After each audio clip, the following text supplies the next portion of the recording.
It's a little bit after 7, so I'd like to get started if you could. Yeah. And before we go on the record, just a couple of housekeeping type things that I'd like to let you know about. The first, and many of you have done this already, the first is that when we get to the part of tonight where we will be taking comments and questions from the audience, we would ask that you sign up on the speaker sign-up sheet. There is a copy of the speaker sign-up sheet on that table that you saw just before coming into the auditorium. And I'd like to note that also on that table, there are a number of handouts. One is called the Siting Board Handbook, which tells you a little bit about our agency and what we do. There also there's a set of our regulations, which would be helpful to anyone who is thinking about intervening or becoming a party to the proceeding. And there are also copies of the notice for tonight's hearing, and that notice is in both Spanish and English, as is the handbook. Excuse me, could you speak up a little more? Yeah.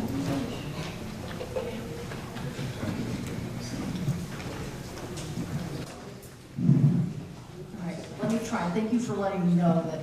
Can you hear me any better? No. Talk louder.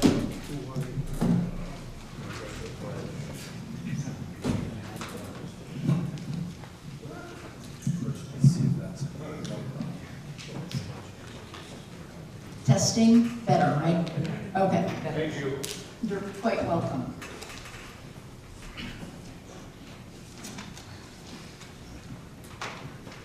The other main thing I'd like to let everyone know, and this was in the public hearing notice as well, is that we do have 2 interpreters here this evening, and if anyone would like to make comments in Spanish or listen to the hearing in Spanish, the interpreters have the equipment that will allow you to do that.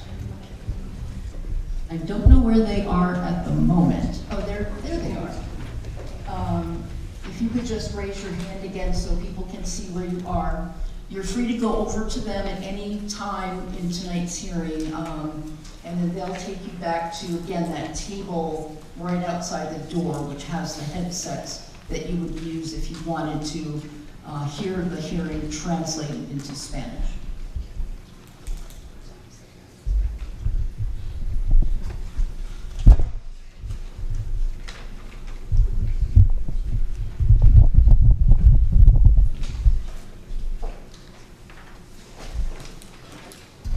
We're going to go on the record shortly, and what I would like to start with is to have one of the interpreters make the announcement that I just made in Spanish about the availability of interpretation.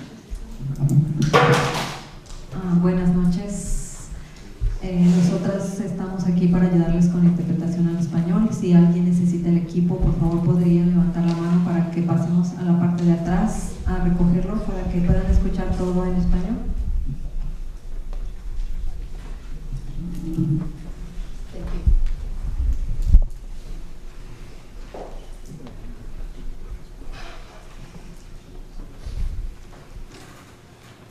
All right. Okay, let's go on the record, please. Good evening. This is a public comment hearing in the matter of Northeast Energy Center, LLC, docketed as Northeast Energy Center, LLC, EFSB 18-04/DPU 18-96. My name is Catherine Sedor. I am an attorney with the Massachusetts Energy Facilities Siting Board and the presiding officer in this case. With me here tonight are the other members of the Siting Board staff who will be involved in this case. To my far left is John Young, who is the technical director for the Siting Division. To Mr. Young's right is Andrew Green. Mr. Green is the director of the siting division. To my right is Dean Hazel. Mr. Hazel is a regional planner with the siting division, and to his right is Wayne Wang, also a regional planner for the siting board. Also with us here this evening, out at the table that I've been referring to is Joan Evans, and Ms. Evans is the general counsel for the siting board. Northeast Energy Center, or NEC, is proposing to construct a new facility in the town of Charlton that would be able to liquefy natural gas, or LNG, store the LNG on site, and then load the liquefied gas onto trucks for delivery to NEC gas customers such as National Grid. NEC has filed 2 petitions with the siting board in connection with its proposed facility. One petition seeks approval from the siting board to construct the facility on one of 3 proposed sites. The other petition seeks certain individual zoning exemptions and a comprehensive exemption from the Town of Charlton zoning bylaw, again, to allow construction and operation of the proposed facility. Tonight, after my introductory remarks, NEC will make a presentation regarding its proposed facility. After NEC's presentation, those who have signed up on the speaker sign-up sheet will have the opportunity to ask NEC questions about or make comments on the proposed facility. Public comments are not evidence in the legal sense, but comments from members of the local community are an important source of background information for the siting board in reviewing a proposed energy facility and its potential impacts. There is a court reporter here who will transcribe the entire public hearing. As I mentioned before we went on the record, in addition to the handouts that have been translated into Spanish, there are Spanish interpreters here tonight for those who may wish to offer comment or ask questions of NEC in Spanish. And I would just like to let you know that if there is anyone who would like translation assistance from the interpreters, you can feel free to get up and go to them at any time during tonight's proceeding. Before turning to the company's presentation, I would like to provide a very brief history of this proceeding. Then I will outline the legal standards that will govern the siting board's review of the proposed NEC facility, the process by which the board will review the facility, and how persons interested in further formal participation in this proceeding after tonight's hearing, how those persons could get more involved. As many of you are aware, tonight's public comment hearing is the second public comment hearing conducted by the siting board regarding NEC's proposal to construct the LNG facility. The siting board conducted its first public hearing on November 13th, 2018 at Charlton Town Hall. After that public hearing in December of 2018, NEC informed the siting board that it would be revising its proposal for the facility. The siting board determined that the differences between the proposal presented by NEC in its original petitions and the company's planned revisions to that proposal were significant enough to warrant the filing of a new petition and holding a second public comment hearing.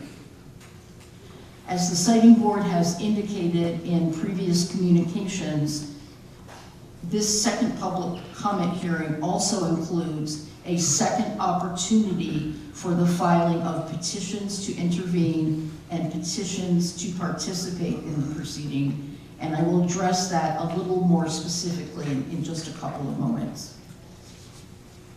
That's primarily aimed at informing those who have already filed petitions to intervene in the proceeding that they don't need to redo their petition. They don't need to file a second time.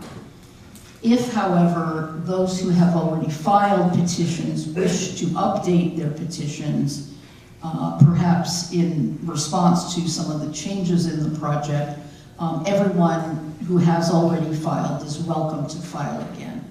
And you would just indicate on your petition that it is a supplement to your previous petition. All right, so on February 23rd of this year, NEC filed with the Siting Board an amended petition to construct the LNG facility. NEC then submitted an amended zoning petition on April 19th, 2019. The most significant differences between the original NEC petitions filed in August 2018 and the amended petitions filed in February and April 2019 is that NEC now proposes to construct the LNG facility on a different site in Charlton. Originally, NEC's preferred site for the facility was at 249 Sturbridge Road, or Route 20, in Charlton. NEC refers to this site as the Route 20 site. Now, NEC's preferred site for the LNG facility is at 304 Southbridge Street, which NEC refers to as the Route 169 site. Additionally, NEC has proposed two alternative sites for the facility. The Route 20 site, which was the original preferred site, is now one of two alternative sites being proposed. The third site is located west of Sherwood Lane and south of the Millennium Power Plant facility. NEC refers to this site as the Sherwood Lane site. NEC is also proposing a number of gas pipeline alternatives to connect its proposed facility to the existing Tennessee Gas Pipeline for its gas supply. Finally, the design for the facility's on-site LNG storage facility has been significantly revised. On-site storage in a 2 million gallon above-ground tank is the current proposal. NEC seeks approval to construct the LNG facility under General Laws, Massachusetts General Laws, Chapter 164, Section 69J.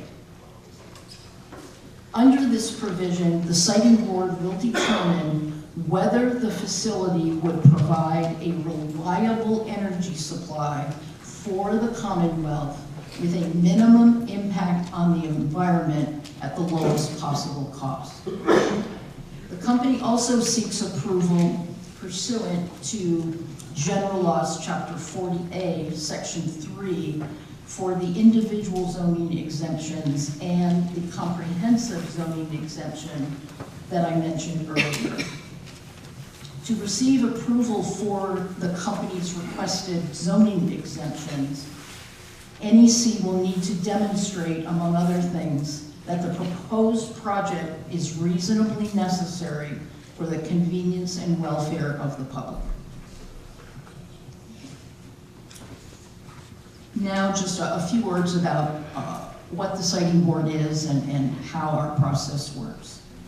The Siting Board itself is a 9-member state board appointed by the governor to review proposals to construct large-scale new and expanded energy facilities in Massachusetts. Tonight's public comment hearing constitutes the very beginning of the Siting Board's review of NEC's proposed LNG facility.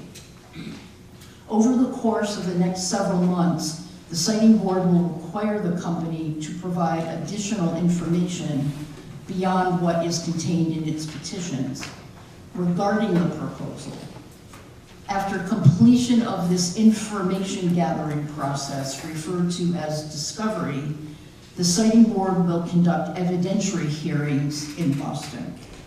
During evidentiary hearings, NEC will present witnesses to testify regarding all aspects of the proposed facility, including the need for, the reliability of, the environmental impacts of, and the cost of the facility.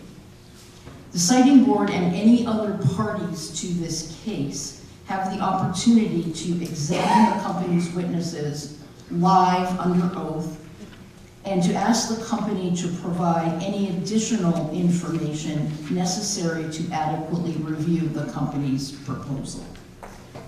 The siting board will make a decision on the company's petitions after the discovery process has been completed and evidentiary hearings have been completed. There are 3 different ways that a member of the public may get involved in this case. Each of these involves a different level of participation. The first way is to provide oral comments tonight on the record, which the siting board staff will take into consideration and follow up on where appropriate during the evidentiary hearing process. Alternatively, you may submit written comments addressing any aspect of the project to the siting board, which a number of you have already done.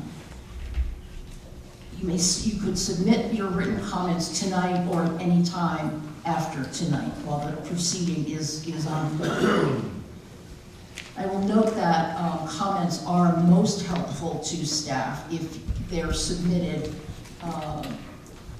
within, say, the next 2 weeks.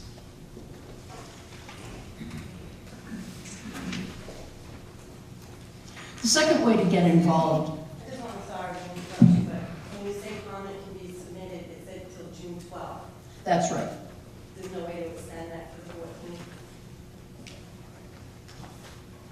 You would, that's right, I'm going to get to the June 12th deadline, and you're right.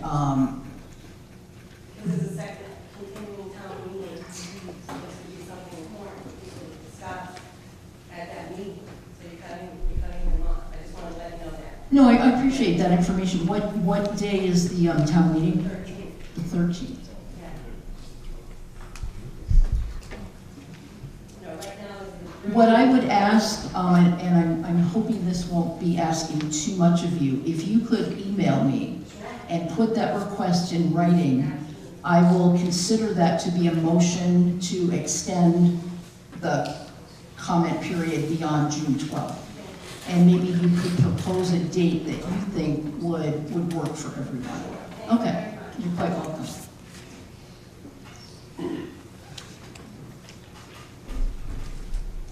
Okay, the second way to get involved in this case would be to formally request in writing to become an intervener in the proceeding. An intervener is a full party to the case and may participate actively in the proceeding. To become an intervener, you must demonstrate in your written request how you in particular may be, quote, substantially and specifically affected by the proposed project. If you are granted intervener status, you become a full party and you receive a number of rights. Those include the right to request information from the company and from other parties, to offer evidence, to present witnesses during evidentiary hearings, to cross-examine all other parties' witnesses, and to submit a brief at the conclusion of the proceeding. Ultimately, it is only interveners, full parties, who have the ability to appeal the siting board's final decision if that's something that someone wants to do. The third way, the final way I'm going to talk about here tonight, to get involved would be slightly less active than being a full party, an intervener. And that would be to become what we call a limited participant. As the name implies, a limited participant's role is more limited than that of an intervener. As a limited participant, you would receive a copy of all documents that are produced and filed during the proceeding, and you may submit a brief to the citing board at the end of evidentiary hearings, in which you could set out your position regarding how the case should be decided. However, as a limited participant, you will not be able to put on evidence or call your own witnesses, and you won't have the right to cross-examine other parties' witnesses or to appeal the final decision. If you decide that you would like to submit a petition requesting intervener or limited participant status, there are specific rules concerning deadlines and the information that must be included in your petition. Copies of the citing board rules for intervening or participating are available again on that table right outside the door to the auditorium.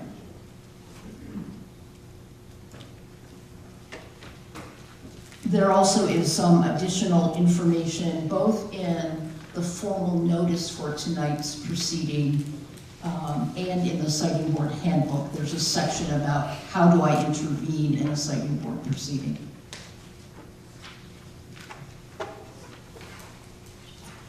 Turning to the June 12th deadline. Right now, we have a June 12th deadline for filing of petitions to intervene or petitions for limited participant status.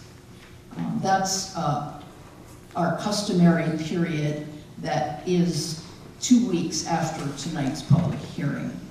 But I want to note for the record that we have received this evening a request to extend that deadline by a few days, is my understanding, to allow for town meeting on June 13th. And do you mind just providing your name for the record? So pardon? Okay, Ms. Julie Down has made that request, and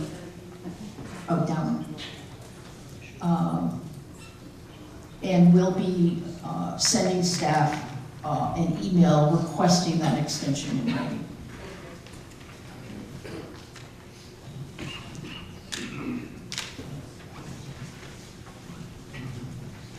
A couple other technicalities, and then we'll be on to NEC's presentation. If you do file a petition to intervene or to participate as a limited participant, you need to file your petition with the citing board. That can be done electronically.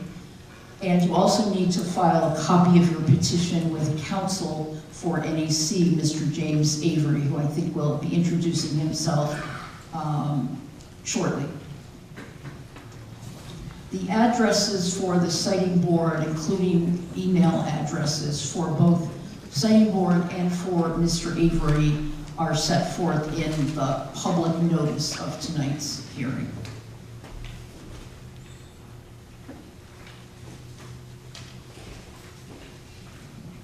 Okay, and there's just the last thing, I'll repeat myself once more. If you have already filed a petition to intervene, you need not file a new one unless you have some reason for wanting to file a new or supplemental petition.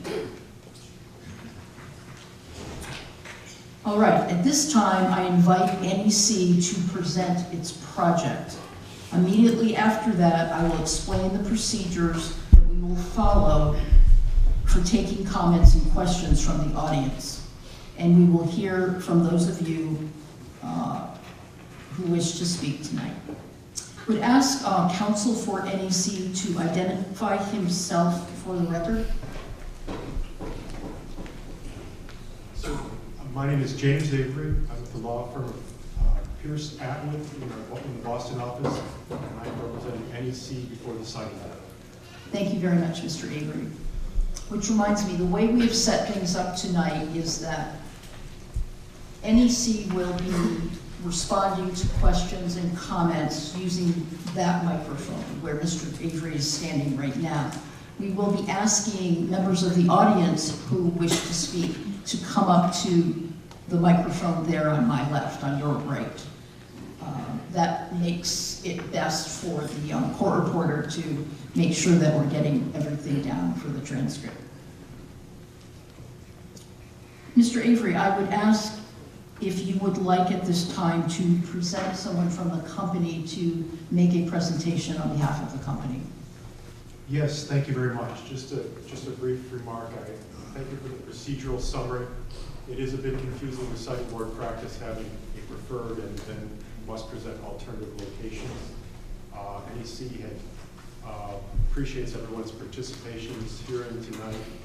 Part of the reason that there was a change in the preferred site, some of it was contemplated at the time of the filing last summer, but some of the comments that were received in the initial public comment hearing were considered and evaluated and weighed in on that decision. So we appreciate the site board agreeing to hold another public comment hearing, so there'll be another opportunity for folks in town and some of the neighboring towns to speak and comment on the proposal. And thank you, Mr. Avery. We have Mr. Matthew Taylor will be up in a moment. He's from NEC. He will be providing the initial presentation. We also have with him Boris Brebnov, who was the primary speaker last time. These two gentlemen are with the NEC Liberty Energy Trust, which is the lead developer for the project. We have an environmental consultant, AJ Jablonowski. I probably butchered that, AJ, I apologize. He's doing all the environmental analysis with his firm Epsilon. And we also have Jade Gamble, Weston Sampson, who's been the company engineer and managing a lot of the engineering analysis. There's a whole host of other engineers affiliated with particular components of the project that are here. We'll be pleased to try to respond to your questions and comments, but if you're more comfortable at the end of the evening and you would like to approach any of us, some people don't like coming up to the microphone, we'll stick around for a little bit, and we'll be happy to try to address your questions, comments, or concerns. So thank you again for participating, and I'll turn it over to Mr. Taylor.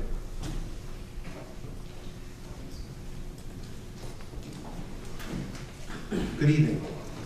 Is this loud enough for everyone in the back? Yes. Keep that. Good evening, town examiner, members of the EFSB, members of the town board of selectmen, neighbors for the project. Thank you very much for coming here this evening. My name is Matt Taylor. As Jim mentioned, I am a partner with the Northeast Energy Center.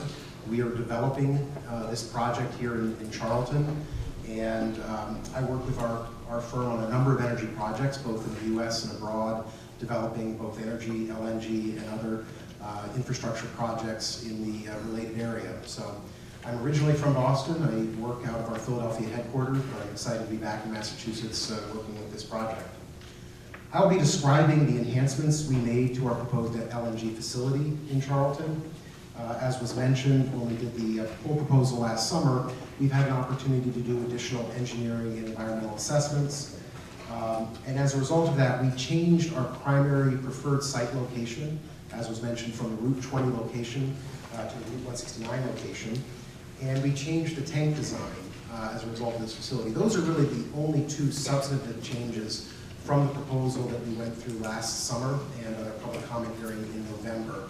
But we have, as we mentioned, a number of the engineering experts in the room who can walk through some of the details that led to those changes from our initial plan and can address any other questions you may have.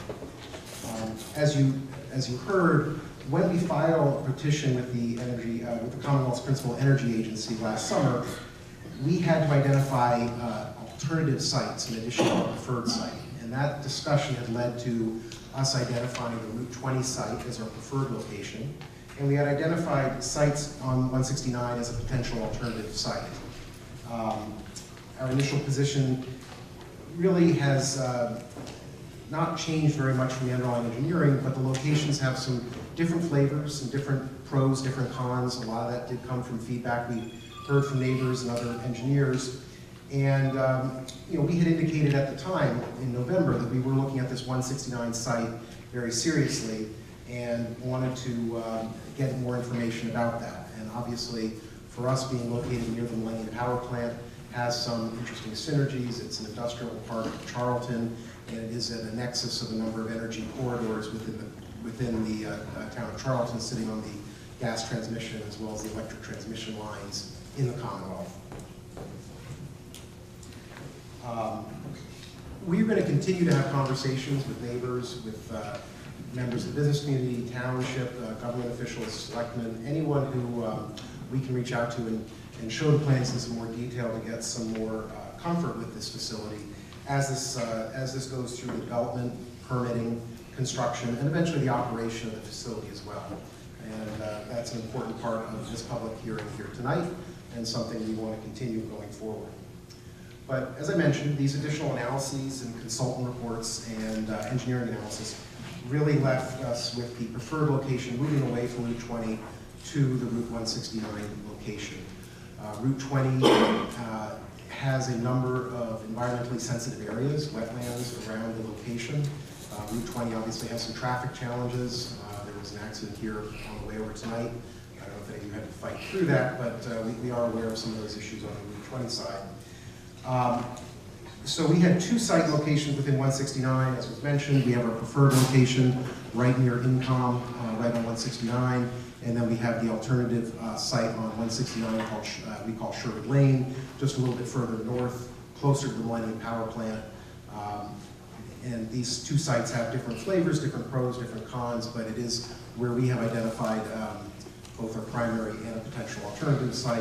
And as mentioned, we are retaining the Route 20 as a potential alternative site as we continue this process with the state. A couple other things to mention. We are also going to be connecting a gas pipeline from the interstate pipeline that already goes through Charlton to our site. And you'll see in our filing we have a couple different routes we can locate that pipeline. Obviously with the Millennium Power Plant, they already have an interconnection to the interstate pipeline to provide natural gas to their generating facility. And you'll see a number of short interconnection pipelines that we propose to connect our facility to the gas pipeline. As Jim mentioned, we have a number of engineering experts here who will be available both during questions and as well afterwards to answer any specific questions people have and can share. We've built a number of facilities that are similar to this, and the teams have developed a lot of different projects and addressed a number of different environmental and site location challenges. So I think we have a good background collectively in this room to address a number of questions any neighbors may have about this facility. I would like to mention though first, why are we proposing this facility? As was mentioned, there is a state process to prove need and prove the benefit for the ratepayers of Massachusetts, but the immediate benefit here is the ability to boost the reliability and cost savings for gas consumers in Massachusetts. The Massachusetts Department of Public Utilities has looked at this during the polar vortex a couple of years ago. Gas supplies in Massachusetts become very tight, and when that happens, there's a cascading event that gas customers are shed from the demand, and some of that impacts electric generators. Millennium Power Station has to keep oil backup. They have a site on that convert oil. And during the polar vortex, a lot of gas plants in Massachusetts had to switch from natural gas to oil and diesel. And depending how long these polar vortex last, there's a true threat to reliability to the electric grid if those facilities are not able to get back on the grid, back on natural gas, or back on a replacement supply of oil and diesel. So we also believe this facility will eventually will provide benefits to customers not just in Eastern Mass, but also in Central and Western Mass. Right now, a lot of LNG that comes from is coming from the Everett Station in Boston. To the extent that that facility is dependent on overseas natural gas coming from whether Yemen or Russia or other foreign providers, there's a reliability issue that those countries may or may not provide natural gas when Massachusetts needs it. The natural gas that we produce domestically here at the site and store for winter use will be available through National Grid, through other potential utilities in the state, and potentially over longer periods of time, maybe a fueling option for other communities within Worcester County and Central Mass. And so I mentioned the Millennium Power Station being there. That is a key synergy we see in the site. As many of you can see with the site, that is a significant, a large electric generating facility that's been in operation in Charlton for several decades.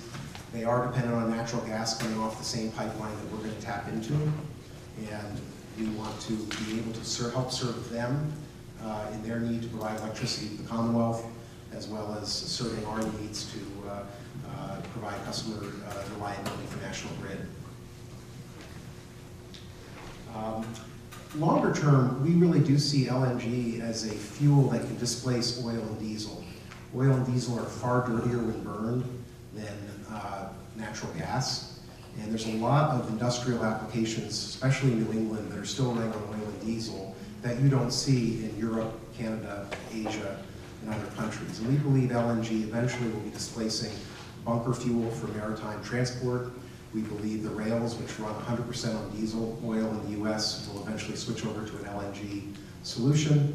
And even long-distance heavy trucking in Canada is starting to take off for LNG, where you get both the environmental benefits of fewer carbon CO2 emissions, as well as nitrous oxide and particulate emissions for those fuel sources. And it also is a lower cost domestically sourced fuel relative to overseas imported oil and distillates. Finally, we are going through the siting board's process. It's a very rigorous one, as any of you who've seen our material that we've published can vouch for. We looked with our utility partner, National Grid, for facility siting options throughout southern New England, everywhere from southern New Hampshire down to the Connecticut border. And this site location really had a number of things going for it. You already have a high pressure gas transmission line going through the middle of town. There is an electric transmission infrastructure already existing in place. And we believe the industrial zone locations at Route 169 are an appropriate location adjacent to the Millennium Power Plant to provide this service and do so with a minimal impact to the local environment. And as I mentioned, the Route 20 site did have wetlands, which we are very sensitive to have any disturbance to. The 169 site, very minimal concerns with regard to that. As we're working with Epsilon and our other environmental consultants, there's a few other things we'll be doing to mitigate environmental impact of construction. We'll be using ultra-low sulfur diesel fuel and trying to do best processes to ensure that we have as minimal impact on the environment in Charlton as we're doing the construction process and the eventual operation of the facility itself. It's something to keep in mind that on the coldest days in New England, about 40% of the natural gas that they use is provided by LNG. There is not enough pipeline capacity to meet demand on the very coldest days in New England. And so already National Grid has its storage facilities that it builds up over the winter to provide gas on the very coldest days where people are heating their homes, electric generation is occurring at higher levels. And those facilities are traditionally supplied by Everett Terminal with imported LNG from overseas. What's happened is a lot of the LNG is now, fuel's being switched overseas. Boston, New England has to compete with China, South Korea, Japan to provide LNG, and that is not as cost effective as providing liquefied natural gas that we would be taking off the interstate pipeline. No different than cars coming off the Mass Pike.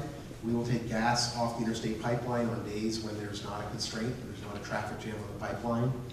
We will liquefy that, which just means putting it in a very efficient appliance, kind of like a refrigerated cold box, where we will take the temperature of the gas off the pipeline to negative 260 degrees approximately, where it turns to a liquid. And we can store that at about 600 times the volume of traditional gas. Then in a liquid form, we can store that in the tank and then truck that to National Grid's storage locations throughout the greater Boston and central Massachusetts areas. Specifics on the routes, like roads you'll take? So we'll go through that in a little bit more detail. I mean, obviously, we are supplying National Grid's storage locations, and that information is public where they store. Most of them are in Metro Boston, but there's a few other locations outside of the greater Boston area.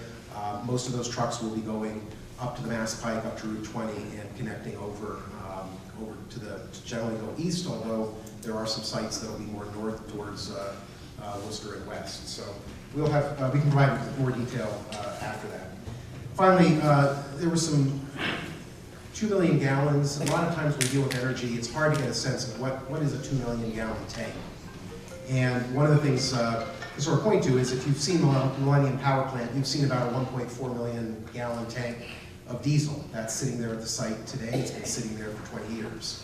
Ours is going to be a little bit bigger than that, but it's effectively a large thermos.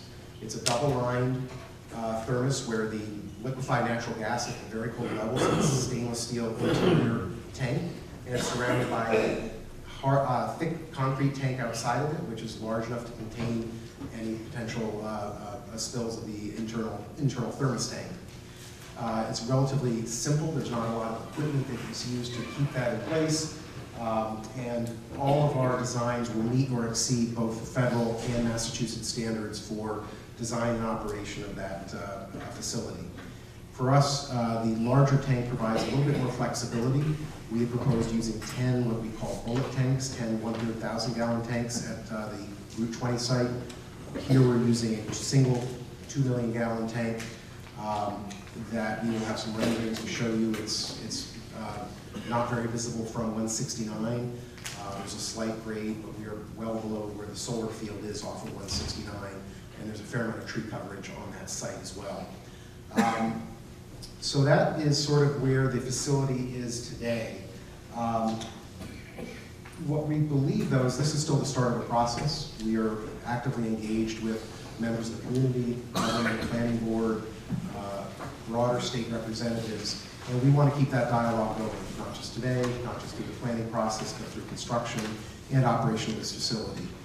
And tonight's that first step in continuing that process. We thank you for your attention, and we look forward to any comments and suggestions. And I really want to emphasize that it's not just answering questions, but we do look for, listen, and respond to questions and comments, and ideally want to be the best neighbors we can be in Charlton or any other locations we do business.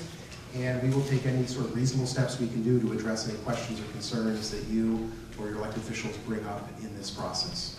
Thank you. Thank you, Mr. Taylor. At this time, we will turn to the public comment and question portion of tonight's hearing. I would like to describe briefly the procedures we'll be using tonight. I first will call on any federal, state, or local officials who may be present, followed by members of the public in the order that they have signed the speakers list, which again is located on that table just outside the door to the auditorium. If you have not had a chance to sign the speaker sheet and would like to speak, you may sign now or at any time during the hearing tonight.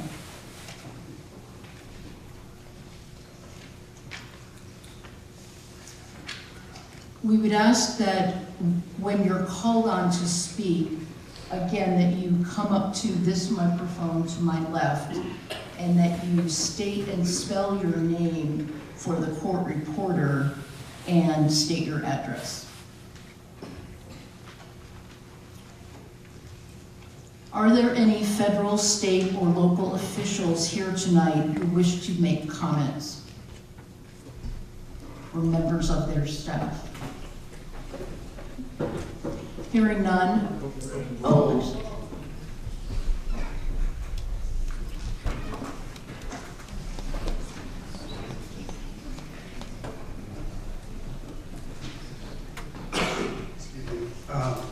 my name is Jonathan Sanborn. I'll spell that for you. JONBTHANSANBORN. My address is 12 Jennings Road in Charlton, and I am a member of the Charlton Board of Health. So tonight, there was some talk about how the facility has been contacting some of the town boards and officials, but to the best of my knowledge, I don't think we have gotten any real official communication about the facility. That's the first point.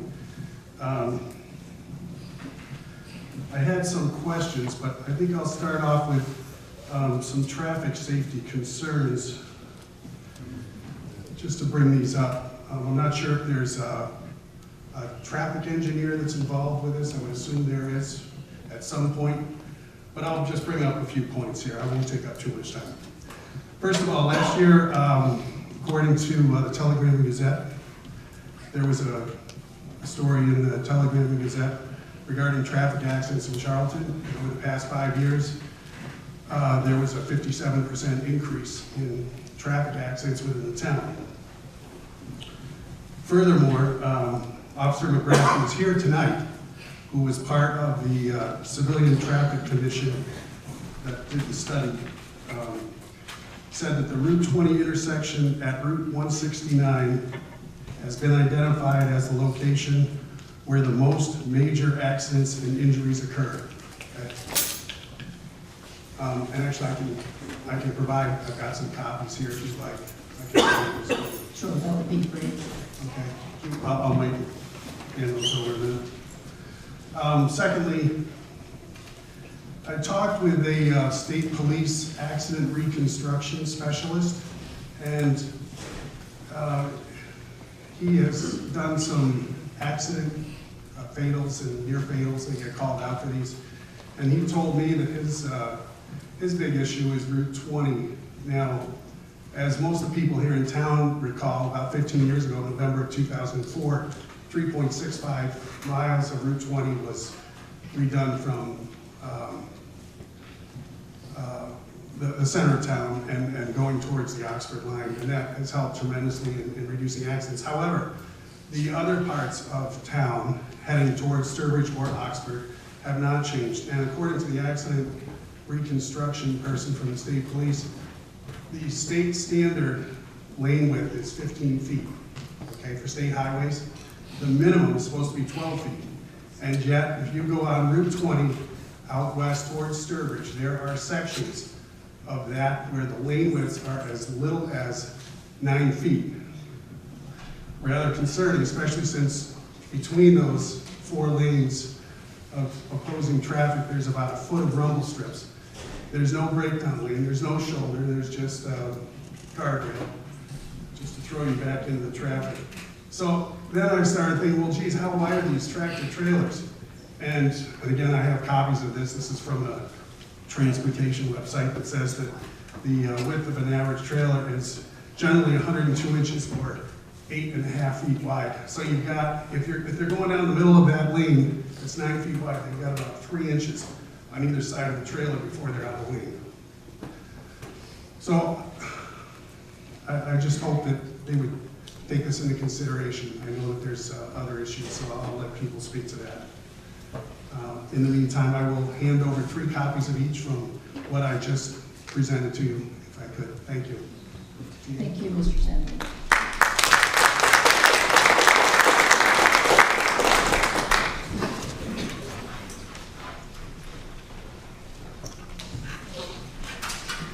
Edward Jalbert. Oh, And I signed in earlier, but I realized when John got up that I probably should too. So my name is Kathleen Walker, W-A-L-K-E-R, K-A-T-H-L-E-E-N,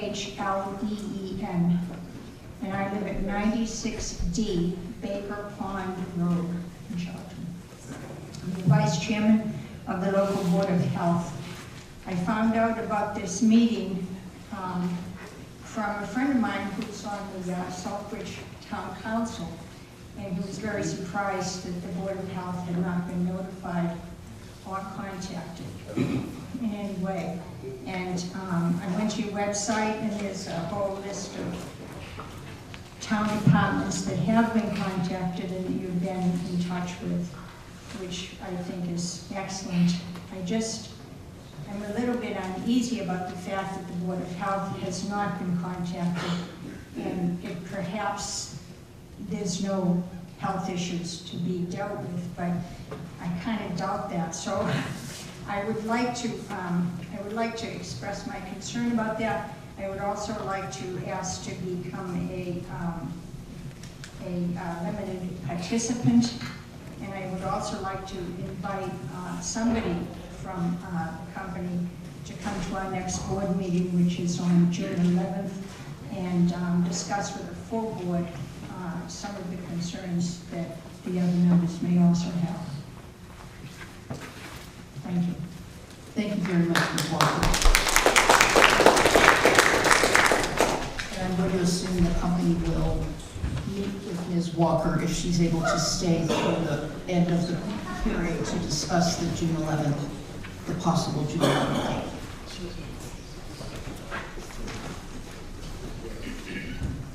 Rob, oh, someone else? Sorry. No, it's my fault. No, you're When I fine. have my glasses on, I can't see distance, so. You don't want to see me, trust me. Please, go ahead. Bill, B-I-L-L, Borowski, B-O-R-O-W-S-K-I, 69 Haggerty, H-A-G-G-E-R-T-Y Road. I'm a member of the Board of Selectmen. And let me say, before I get in trouble with my colleagues, I'm not speaking on behalf of them tonight. Question, first of all, I want to thank the group, because I think your outreach to the Board of Selectmen has been great so far. During our last meeting, you presented to us all the questions that I raised, and again, I think for the benefit of the group, if we could elaborate a little bit more, is after speaking to a lot of constituents and just residents, that there's a concern around the request for the zoning variances going outside of the Zoning Board of Appeals. And I was hoping that members of the organization could speak to that for this crowd a little bit more. I mean, again, I think there's an understanding around there's a certain state expertise. However, I think it's difficult to justify to many people who would need to go in front of the Zoning Board of Appeals if they want to put a shed 14 feet from their property line, and they would have to do that. Whereas an enormous facility can bypass our local board altogether and petition the state for something that is wildly out of our zoning. So again, I'd appreciate it if at some point this evening, if members from the applicant's team could address that once again for the larger crowd. Thank you.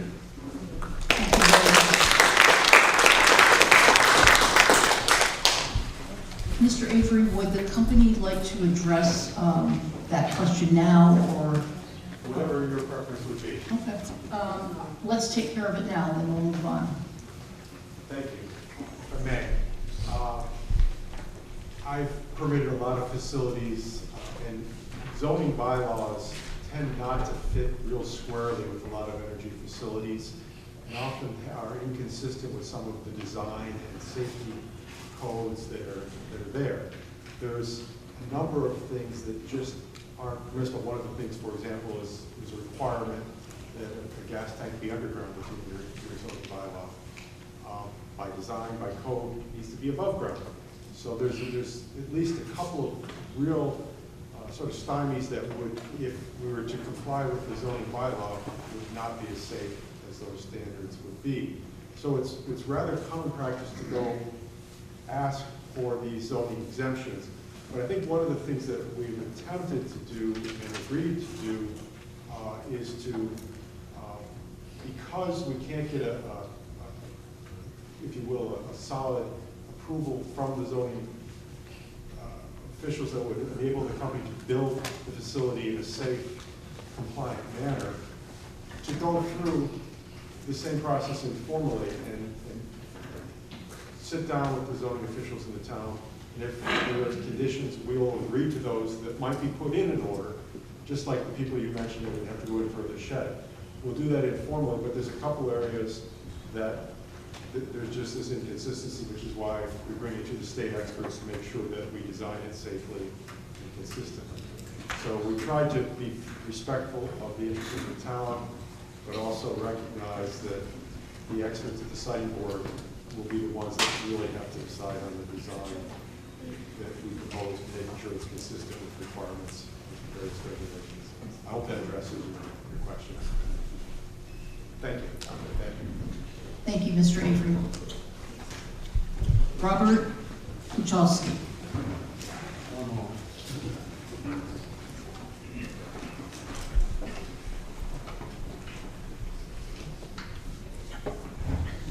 For the record, my name is Frank Lombardi. I'm the chair of the zoning board of appeals.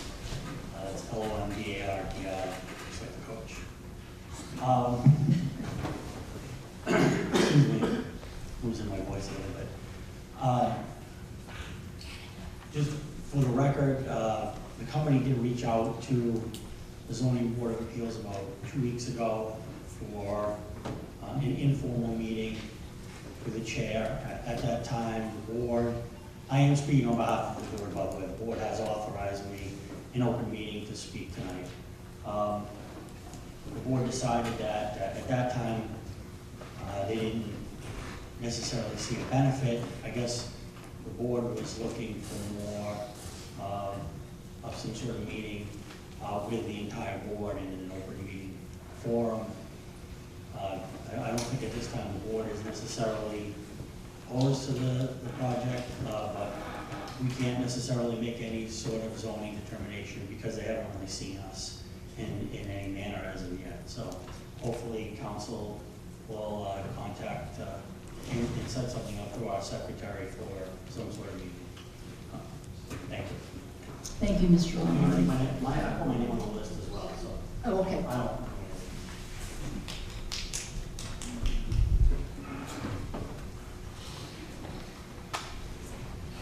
And I know for the record that the zoning board of appeals has filed a petition to intervene in the proceeding. Jay or Mary Beth Saja.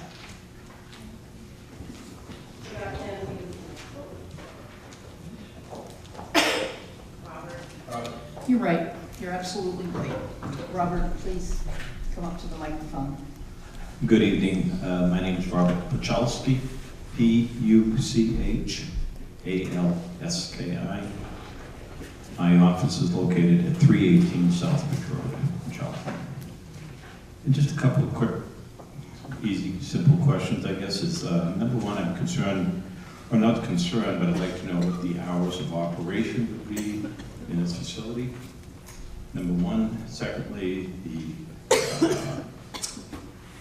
noise pollution that it's going to create, and how long it's going to take to construct the facility, when it'll come online from the date of construction.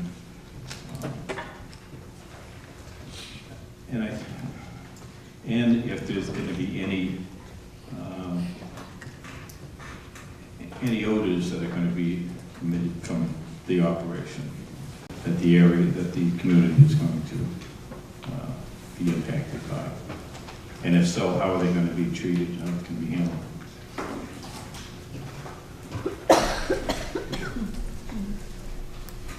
Thank you very much, Mr. Puchalski. Does the company want to address Mr. Puchalski's 4 points at this time? Yes, please. Okay. If I could turn to Mr. Greco. Absolutely, thank you. Thank you. Like most of energy facilities, this facility will be working 24 hours.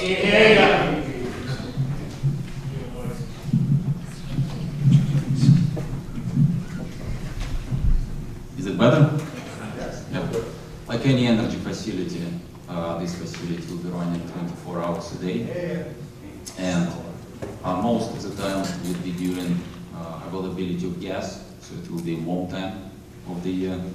Relative to noise from the facility, Massachusetts State, Commonwealth have fairly strict protocols. So what we've been doing, and that's why it's taking extra time, additional time during summertime and during winter time, we have to approve the protocol and to install noise detectors. These noise detectors will register ambient noise at any point of sensitive receptors. It's a closest residence, closest office, any of these facilities. Then we have to design a facility that effectively noise from our facility will be non-audible. So the difference would be 3, 4, 5 decibel relative to these receptors. So they would have to be below ambient noise. So in some cases, we will be using certain silencers. In some cases, fans would slow down penetration. In some cases, equipment will be placed in the building. So the idea would be to make facility somewhat literally non-audible. It would not emit any odors, so it would be impossible to recognize from this point of view.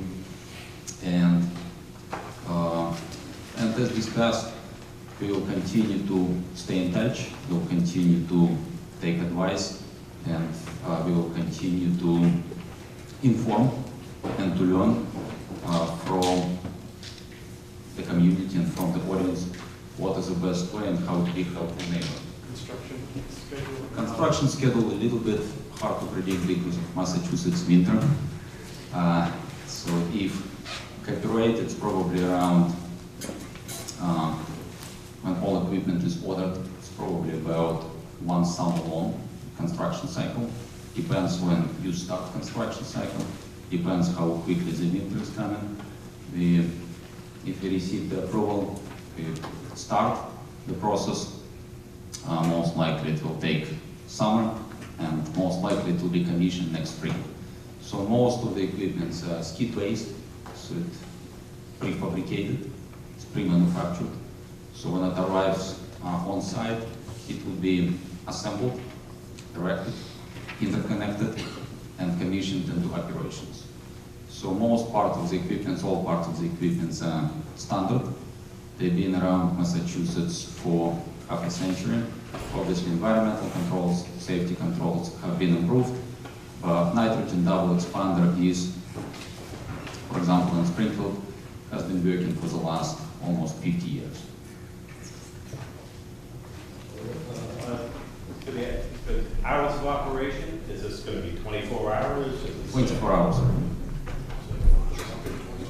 So that means traffic and trucking 24 hours? Relative to trucks, so under the agreement to supply to seasonal LNG facilities over 24 hours cycle, there will be around 12, 14 trucks coming to this facility. Most of them will be coming during regular day hours, so it will be unusual to have a night parking facility.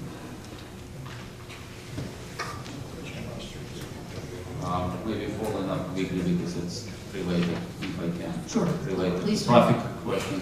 So yes, we looked into audit, safety audit of intersection 169 and 20. So we're planning to work accordingly with these audits. And yes, we require to submit a traffic study related to this overall number of trucks. Every car on the road is significant, obviously, but general 12, 14 trucks a day should be overwhelming relative to local roads. Thank you. Now back to Jay and Mary Beth Sasha.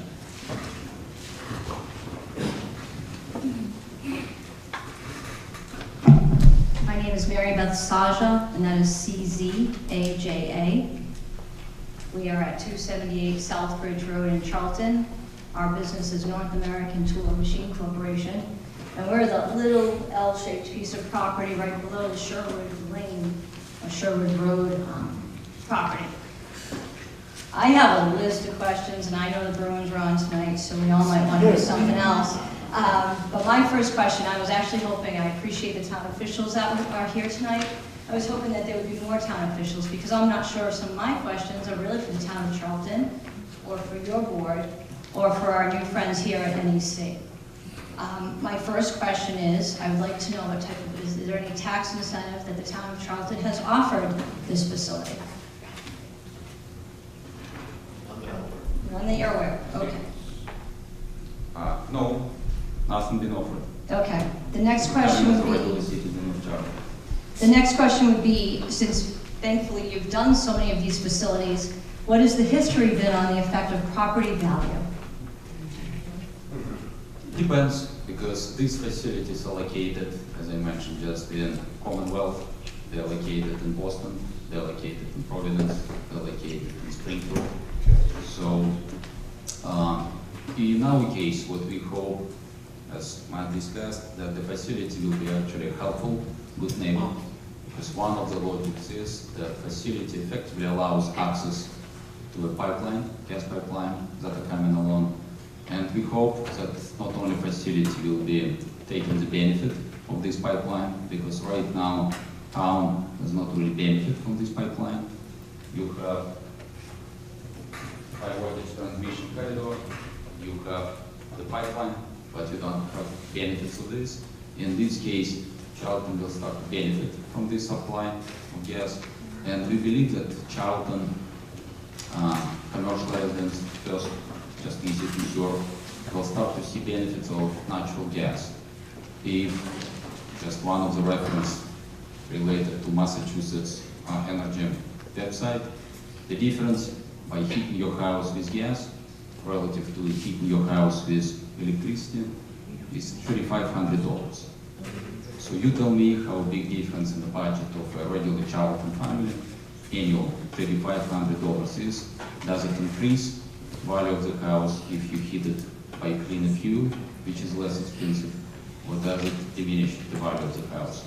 So we hope that it would be not just synergies with the bigger facilities, but synergies with commercial facilities. And we hope that it will be a helpful neighbor in the town of Charlton.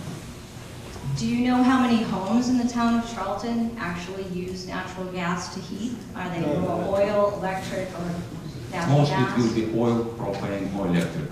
There's no So the gas heating. conversion of that would be a cost, okay. That wasn't on my list, so I was just curious. A lot, again, I know last time that you guys were out, you talked about the security of these facilities. Obviously, in the climate we live in, sitting on top of what was 1 million and now 2 million gallons is a little concerning. I did notice an interesting fact, though, so I had notes from our last meeting, that you said 12 to 24 trucks a day with a 1 million gallon facility. I think it's interesting that that stayed about the same number for a 2 million gallon facility. But again, talking about the security of the facility itself, is the town of Charlton prepared in the event that there is a situation happening at this facility? Just to put it in perspective, and that is a good question, and safety is a high priority, and safety is an important aspect, and the multiple safety solutions related to these plants. And so far, all of these facilities in Boston, Providence, Springfield, they served Massachusetts for half a century in a very safe way. So we hope we'll continue this process, serving that base. Just to put it in perspective, 400 feet away from this facility, you have an oil storage tank with 1.3 million gallons, energy density of 1.3 million gallons of oil, and 2 million gallons of LNG is the same. So you have these facilities already in Charlton with the same or higher energy density. So in general, it does not make it more safe, less safe. Only in this case, usually you will have around the oil tank, you don't really have to have diet, you don't really have to have a concrete wall, totally focus on it, you don't really have to have all other safety equipment. In this case, you do have additional safety equipment. I appreciate that, thank you. Again, coming back to the construction, if you were to be in the Sherwood site, that is very ledge, that's a lot of ledge. Would there be blasting involved in the construction of this facility? So far, we designated the preferred site as 169. Your reference to Sherwood Lane is appropriate. It's an aging place. At 169, we are not planning to do blasting. So we plan that it would be just mechanical work relative to the But I asked about Sherwood. Sherwood designated as no-dist alternative. So we frankly did not study what type of site preparations would it require, and we did not do a geotech study. For 169, we did both. We did a geotech study, and we know where the ledge is, and we know that most likely it will not require blasting. And we also did seismic work. So to ensure that it's would it be proper. safe to say, since you didn't do any of that for Sherwood, and you did do it for Route 20, and you did do it for 169, but you didn't do it for Sherwood, should that even be considered an alternate site for the purpose of this meeting? It could be because the view is we want. I would guess the- that's a question for the board. Why could that be, if they haven't done the homework on Sherwood, why is that being considered an alternative site? I don't do this for a living, so I don't know. Let me answer as an applicant in this case. So just different requirement of homework is required for preferred and alternate site, and even for preferred site, geotech at this stage. Can you speak up, please? Even for preferred site, geotech and seismic are not requirement. So we just wanted to be sure that we don't have any surprises. We wanted to be sure that we completed our homework as much as we can, and we wanted to be sure that we will have answers relative to any questions on the preferred site. I appreciate that. Two reasons why I'm bringing that up. One, what feeds my family and my employees' families is the fact that we run a precision CNC machine shop. Blasting right behind our facility might be a little bit of a problem. Matter of fact, it would be a big one. Secondly, probably a lot of the people in this room have already gone through an enormous water problem based on the groundwater in that area, thanks to another large corporation of Casella Waste Management. I don't think that the town of Charlton would like to see the water table messed with again with blasting in any particular area. I'm not going to speak for the people here in Charlton, but I would say that, having to shower with bottled water and use bottled water for everything was probably really terrible. So, again, I think that there's a lot more research that has to go into that site. We appreciate your comments, and we took them into account, and that's why we not really plan to have blasting, and also facility will not be consuming water. To the siting board, I appreciate all the environmental concerns that you have. I think that it's great working with conservation commissions. I'm not sure if the town of Charlton has a stormwater authority, but I'd be interested to know if there was a stormwater plan and erosion management plan. That also I'd be very interested to know. I'd also be interested to know that when Millennium built their plant, there was a conservation restriction on land adjacent to their facility, and I'd be interested to know how this would affect that particular piece of property. Aside from that, I think it's also important to take into consideration what happens with the people. You can worry about the environment a lot, but we need to worry about the taxpayers as well. Again, going back to the property values, I haven't met any person that when we've said we're coming to this hearing tonight that says, yeah, I want to live right next to that. That sounds great. It's a lot of value here. Our business is very important to us. I'm sure these people's homes are very important to them. That, when you take into consideration environmental stuff, which I sit on the Stormwater Board in West Brookfield, I've been on conservation commissions, I'm on the Lakewood Preservation Association. I'm very into the environment. However, I think that the people here are very important too. And I think there's a lot of things that need to be addressed with property values. Moving on to, who owns the 3 sites now? Or do you have to try to purchase those? When we have an option agreement related to preferred site. And to answer your previous question, we are not going through the conservation land. And to my knowledge, this land was contributed to conservation easements during the power plant construction and after construction. So it was part of an agreement between the power plant project and the town. Because the connections, though, would have to go with conservation because they would run, one potential one is like right along Katy Brook, so conservation would definitely have oversight on that. The Conservation Commission will have, and we filed with the Conservation Commission, and we did very extensive wetland delineation and easement study, and you're exactly right, it's a careful spot, and we'll try to maintain all the buffer zones related to interconnection lines, and they will be not going through the conservation line. Regarding the connection, if you were at the 304 site and going down along 169 that was just paved, what's the construction project on that? Because then you would be blocking 2 accesses to our facility, Incom's facility, the new little package store that's trying to make it again and again and again. A lot of disruption there, so I was just curious to know what the plan would be for that. The plan is not to touch any pavements related to 169, so we will be staying on an unpaved side of shoulder of 169. We have met and had discussions with DOT related to this, and it's obviously also their preference not to go for any pavement. Because our septic is going to be right there. Our septic isn't that far off of 169, so that doesn't make sense, right? Okay. How many full-time employees will this facility employ? Usually when facility runs, same as any gas plants, you will have most of the time about 3 people on site. The trucking companies, are they local, are they employed by NEC, or are they No, they're National not. Grid? They are not employed by NEC, not owned by NEC. Trucking company is local. Trucking company is Transgas. Transgas is a Massachusetts company. They have been in this business for more than 50 years. And you definitely seen their trucks, because right now they truck longer routes on Route 20 and Masspike. They're going from Everett to Ludlow. They're going from Everett to Berkshire.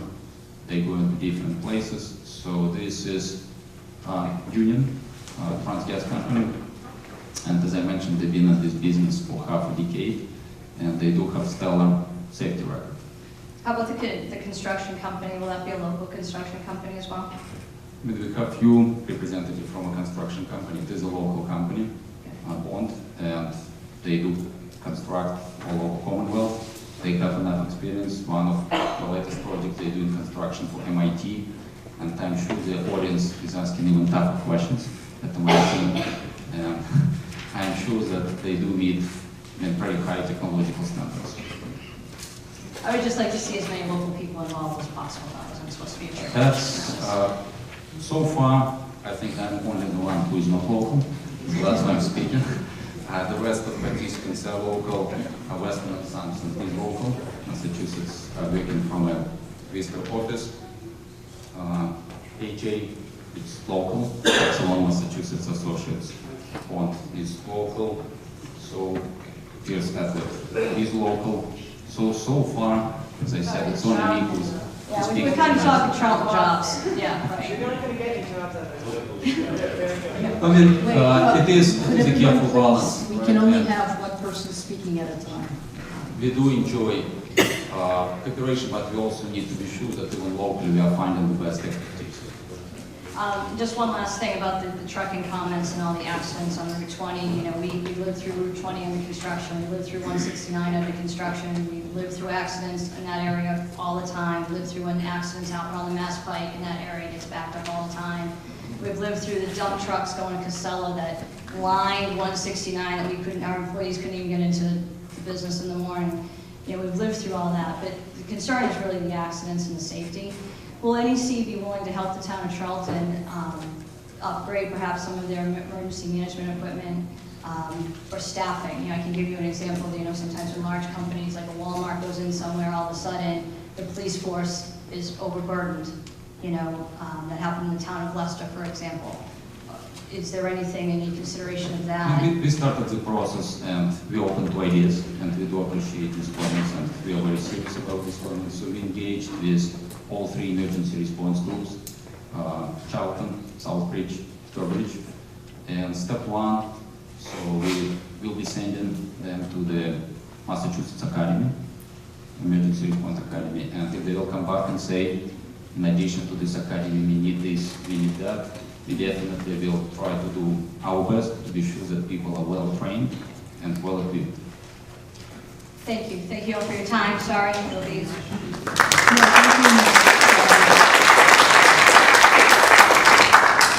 Kathleen Brill. No comments.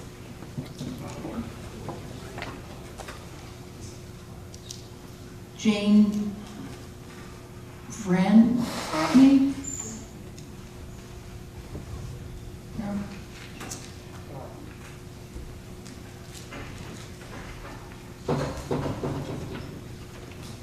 I apologize, but there is a name after Jane who I cannot discern.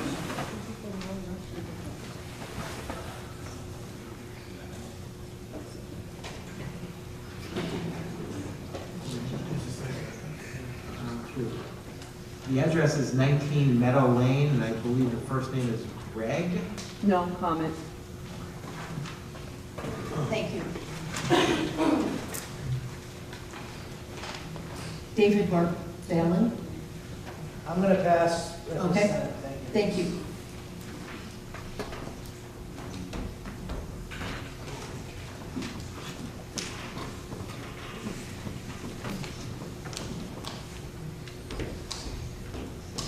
Sandy Down. We already hear from her? No. Okay, good. Sandra, S-A-N-D-R-A, Dam, D-A-M, 100 T Hall Road. Let's see, a couple of questions that have not yet been answered. A question about the gas metering station that's going on that compressor station 264. Could someone explain what that is? How big a facility that would be?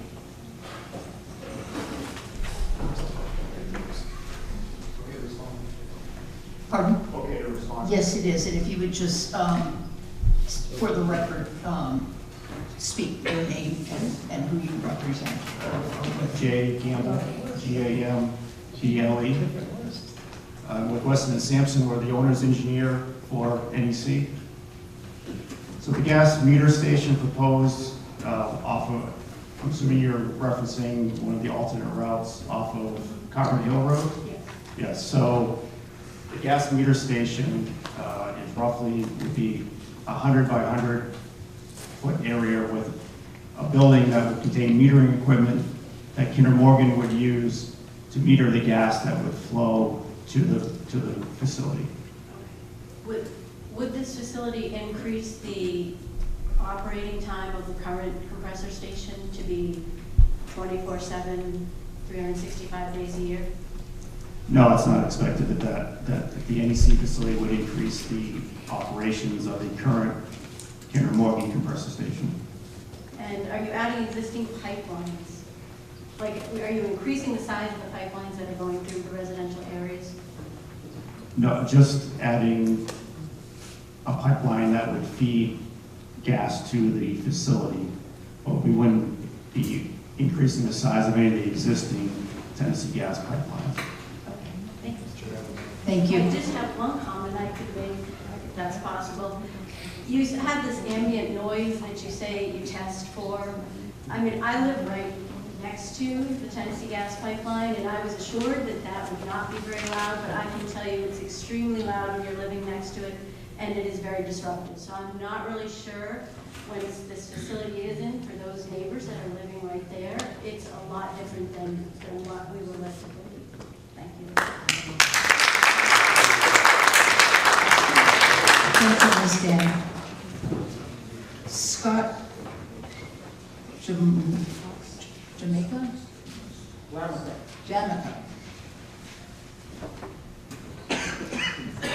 My name is Scott, S-C-O-T-T, Lamica, L-A-M-I-C-A. All right. I live on 257 Southbridge Road.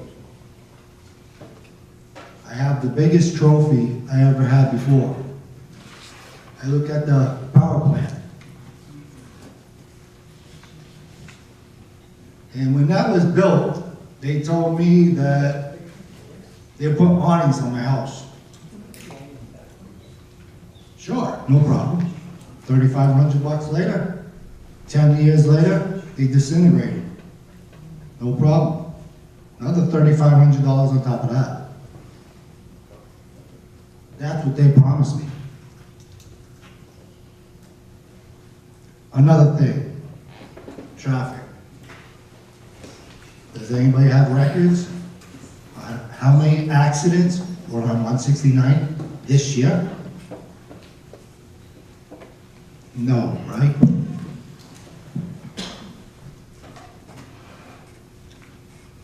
Another problem, noise. I I live right next to LNG, the machine shop,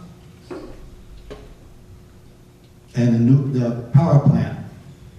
We hear noise all the time. The steam letting go.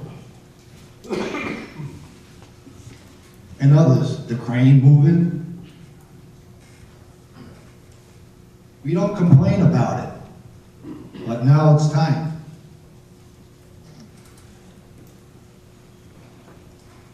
I got $500,000 house. The value dropped because of the power plant. Another thing I didn't complain about, the power plant shoots their rifles and shoots their guns across the street. Does anybody know about that? No. Now what happens, they go hunting over on that other side. There's plenty of deer. What happens if somebody made a mistake and shot one of their tanks? Nothing said, right?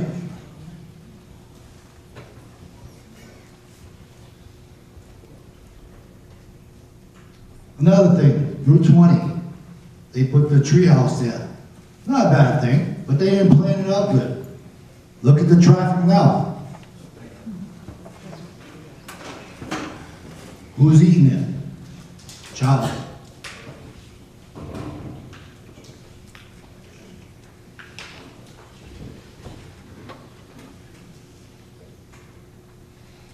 There's other things that bother me. I planned living there for a long time. This is our dream house. If you want to come by and check it out, it's 3.5 acres. Would you guys love to see that in your front window?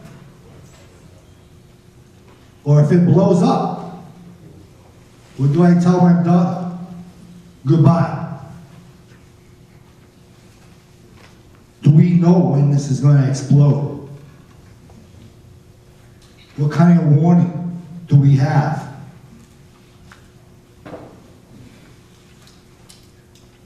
You people don't live there. Would you love to live next to one of these plants? If you do, I have a vacant apartment right next to it. Come and join me. Stay for a while. I got an in-ground pool, hot tub, everything. Nice 3.5 acres with a brook running through it.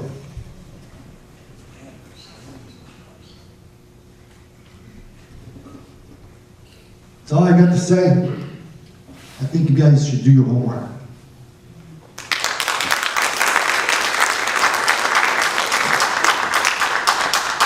Thank you, Mr. Jamica. John Kulowski.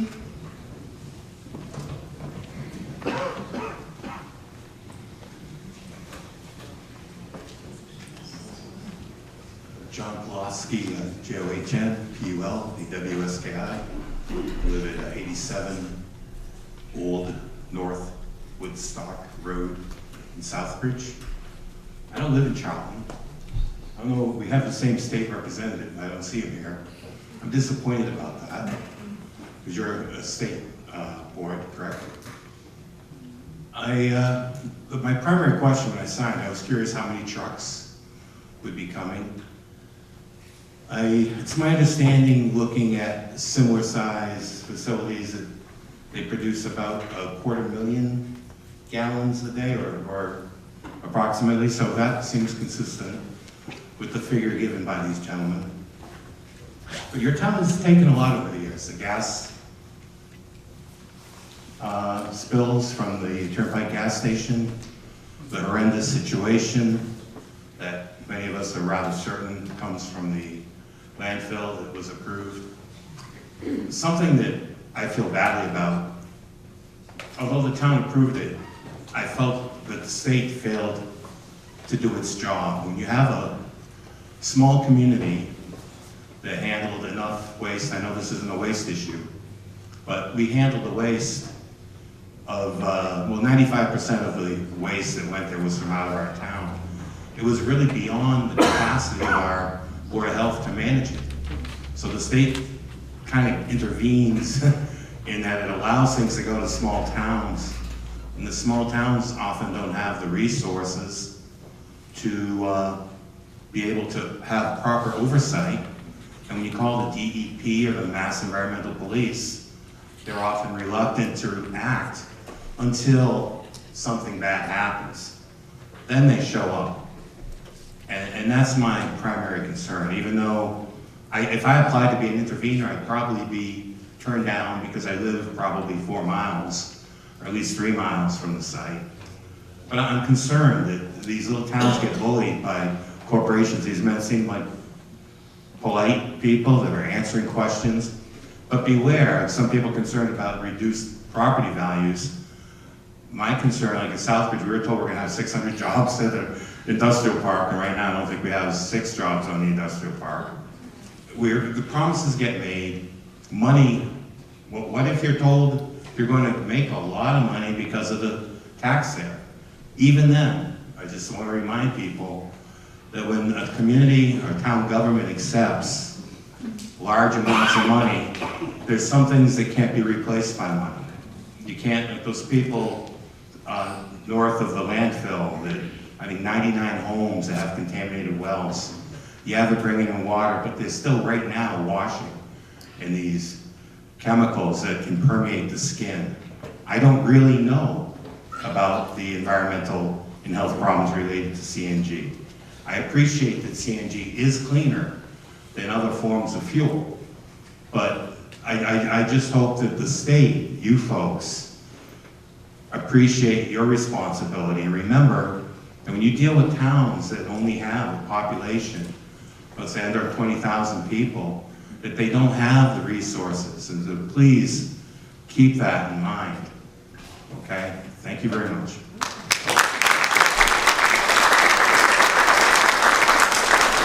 Thank you, Mr. Pulowski. Dan Butler? Catherine, if I may, I think we skipped the first 2 people on the list, Joe Lewandowski and Mr. Jalbert.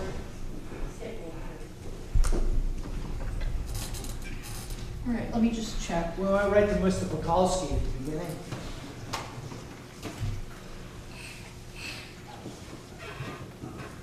I'm sorry, what were the names again? Mr. Lewandowski, Joe Lewandowski. I called that name. No. All right, and what is the second name that is? Ed Jalbert.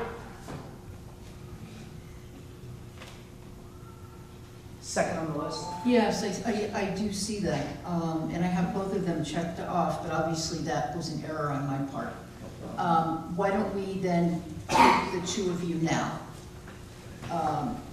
Mr. Lewandowski. Mr. Jalbert.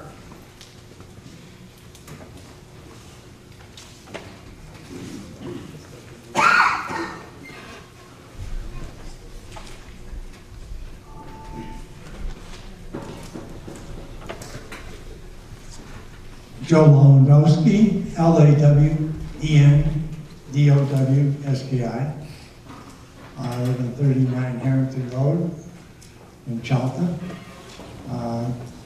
And I've been sending messages back and forth to the siting board. And I keep on revising it because I have more questions. And I don't really want to read these word for word, but I got some really key questions, right?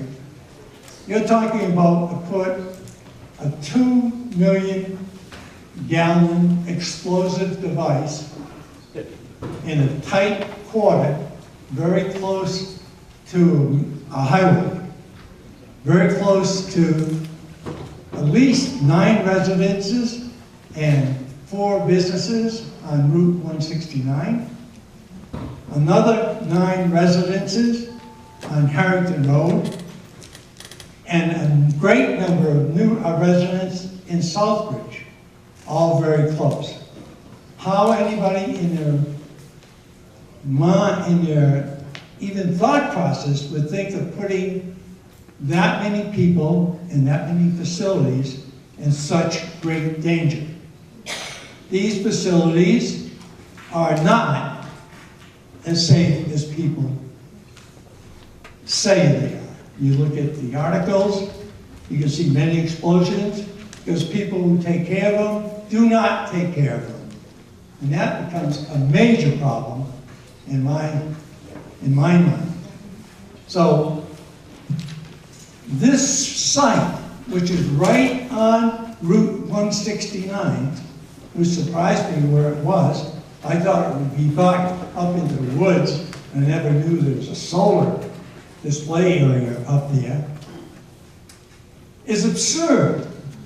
It's absolutely absurd to even think about something like that.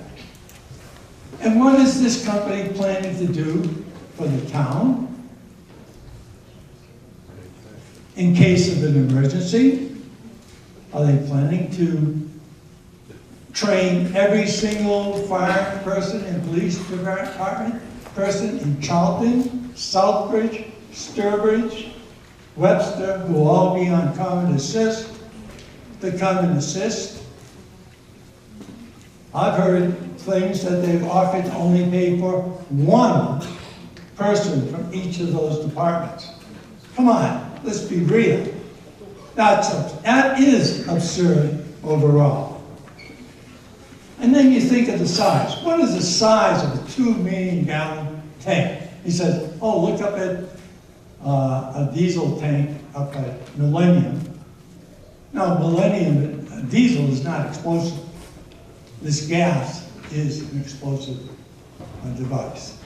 What is the size of the trucks that are going to be done, coming up and down the road?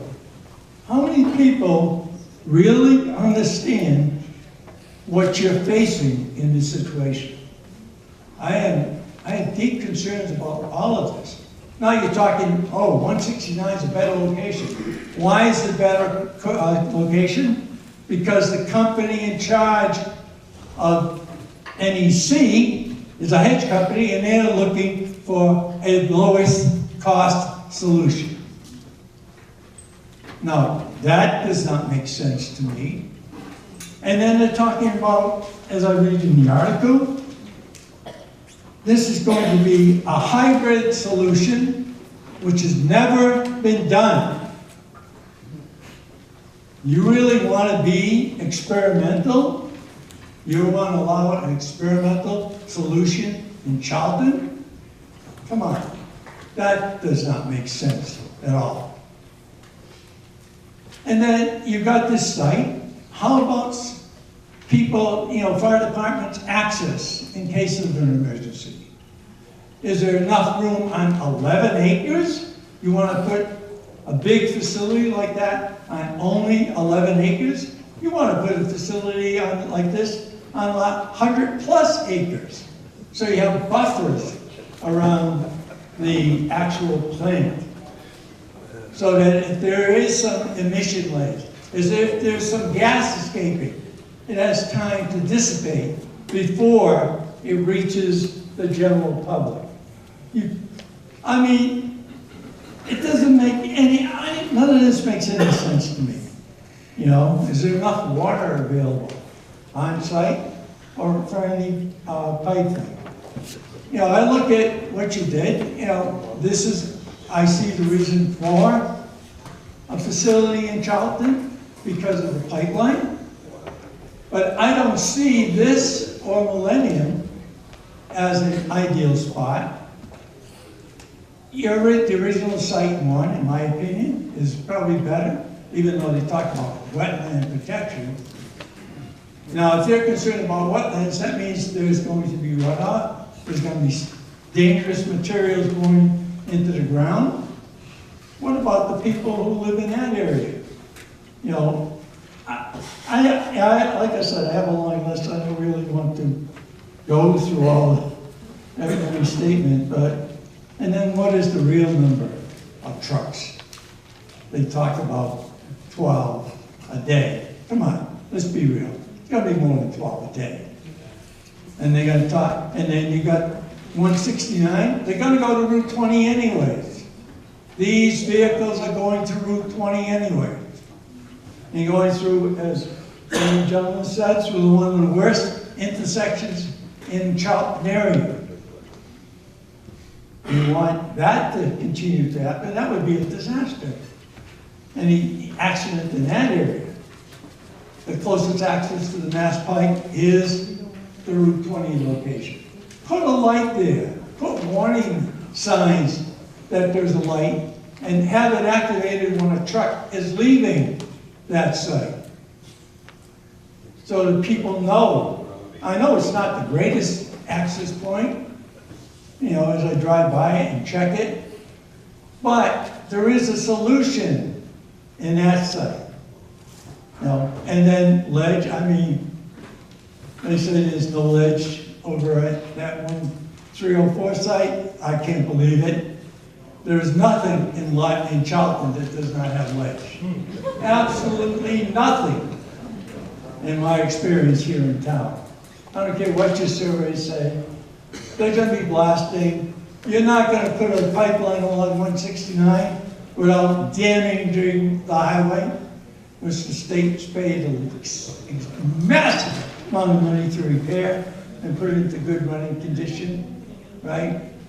And if you're going to come down from the pipeline through what I call the marine property, through a wetland area, under a brook, you know, I don't see that as danger, but I see that as a concern because most of the people don't pay attention to the letters they get from your group, which has done an outstanding job as far as the presentation materials, but you have to take the time to read about it. I don't know what else to say. You know, if they want to come into town, let them pay $28.5 million for the new safety building in town. Let them guarantee so much a year to the town of Charlton, like Millennium does. They pay $1 million. I figure this would be worth at least $5 million a year or more, but that's my opinion. Don't sell out the town. You know, so that, you know, that's it. I could go on forever, but I'm sorry for taking the time. I just hope that people think more clearly about where this site should be. Right? Thank you.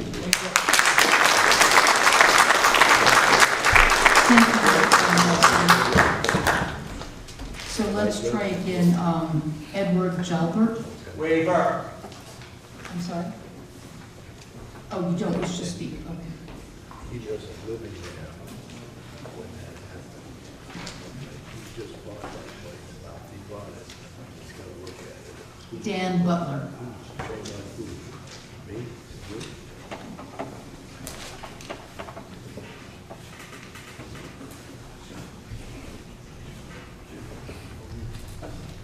I'm sorry, my colleagues are, pardon me?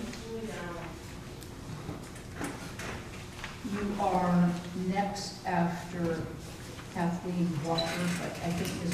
Walker. That's what I thought. So then it is now Julie Down. Yes, it is.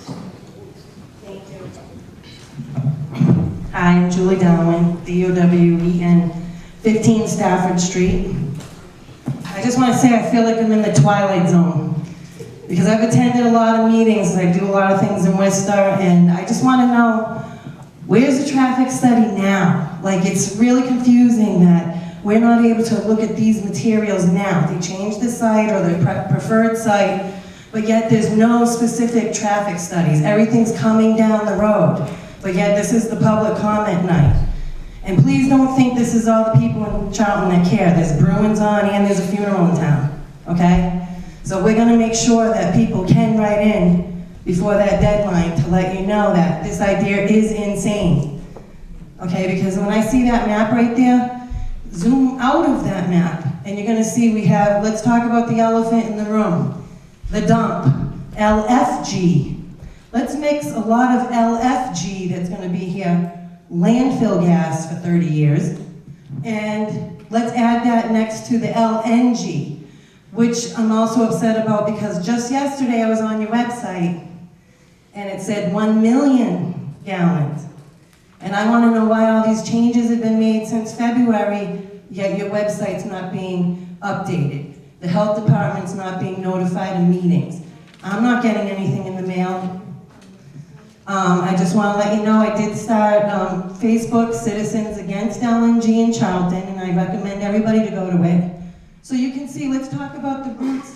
What's upsetting me is that no one's mentioned any safety concerns here tonight, other than what was brought up by people here. We're not talking about when we have the dump here, then we're gonna put in this LNG. We have an airport right behind it all. You know, it's a recipe for disaster. I just wanna know how much more Charlton can take. Like, how much more do people in Charlton need to take? We had the Exxon situation, which caused severe quality of life issues, okay? Then we have the landfill situation, which is capped off dump. And you go, I drive by it 14 times a day, and that's not a lie. And it stinks, it's gross, and everybody promised, oh, we're gonna make it smell great all the time, every day. Like, you can come here and talk, but you need to show more. I would have expected some presentation, like I have a video up, of what it looks like having all these tanker trucks 24 hours a day.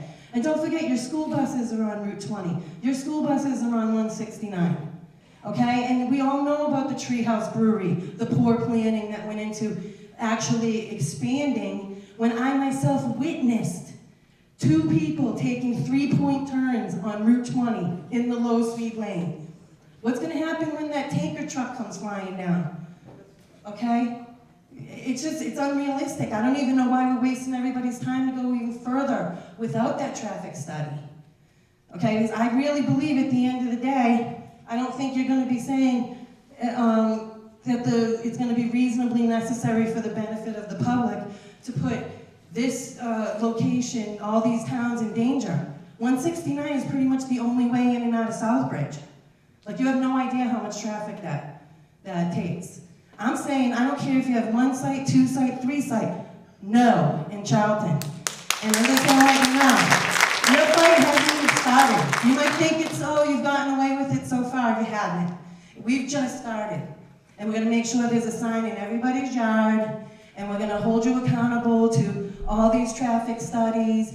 I wanna know if LFG mixes with LNG, and we have a situation, whether it be human, mechanical, shrapnel, a plane falling into it, someone shooting it, because, you know, what no one's ever talked about too, doesn't this make us a nice international terrorist target? We now have a pipeline, we're gonna have 2 million things of LNG at all times, all these trucks coming in and out, an airport right behind it, and a giant dump that, don't forget, had an 8-day fire. Do you understand when a fire happens at these dumps? It's not tomorrow. It doesn't go out. It goes on and on and on. I mean, it is so much safety issues here that I find it hard to believe anyone on this panel can say, yes, people of Charlton, your lives are less important than providing heat to people. Yes, heat's important, but it's not more important than our property, our value, our life. Don't forget, Citizens Against LNG in Charlton. Thank you. Thank you, Ms. Dowden. Kathy Christofferson.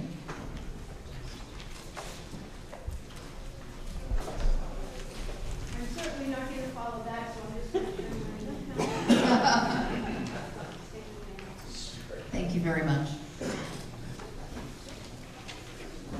Can I just say one last thing? I'm sorry for jumping back in, but I forgot to point out that we've had 2 natural disasters around here. Tornado. The path of the tornado literally went where you're trying to build.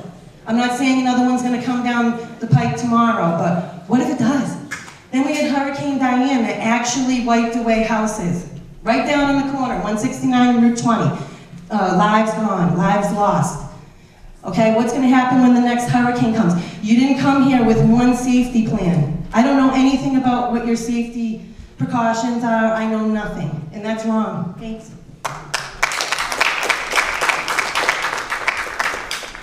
Kirsty Petchy.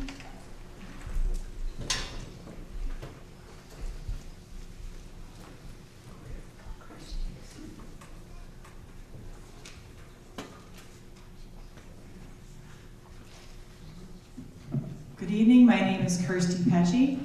I'm at Kirsty, KIRSTY S-T-I-E, last name Pecci, P-E-C-C-I. I'm an environmental attorney, but I live at 138 McGilpin Road, which seems to be in the center of all the different scenarios that you've put together here. I want to step us back a second because we've talked a lot about the safety hazards, which are really real and should be considered very seriously by everybody. But I think we're ignoring another elephant in the room, which is fossil fuels are on their way out. This is like putting a saddle factory in 1930, okay? We're not going to be using natural gas pretty soon. And while there's an argument that gas is less polluting in some ways than coal and oil, it is very polluting. And shame on you for expanding a system that has literally put the world on fire. Also, a step before that, this gas is coming, it's fracked gas. Look up fracked gas and what happens when you frack gas. Everywhere you frack gas, you are building basically a little mini Superfund site right there. You've got a pit of water that's contaminated. We don't even always know what the contaminants are. And this gas is not in any way, shape, or form, this gas we're getting, clean. And what I mean by that is, first of all, it's methane, right? So some of it is inevitably going to escape. Even if we don't have a horrific accident, or which could happen, even if we look, which just did happen, in fact, in Lawrence, if you remember, right? People died. People lost their homes. They're still cleaning that up. Even if you don't have that kind of a situation, methane is going to escape. The best sealed methane containment is usually 3 to 4% escape. That's a daily type of thing. So that methane is going right into the environment, and that is one of the worst contaminants for climate change. So methane should stay in the ground, keep the oil in the soil, okay? Furthermore, this frack gas is full of radon and other contaminants.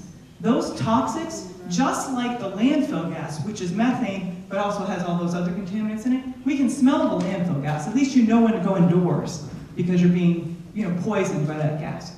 This gas you won't be able to smell maybe, but it's got those same contaminants in it. So that's another problem that we have to take very seriously.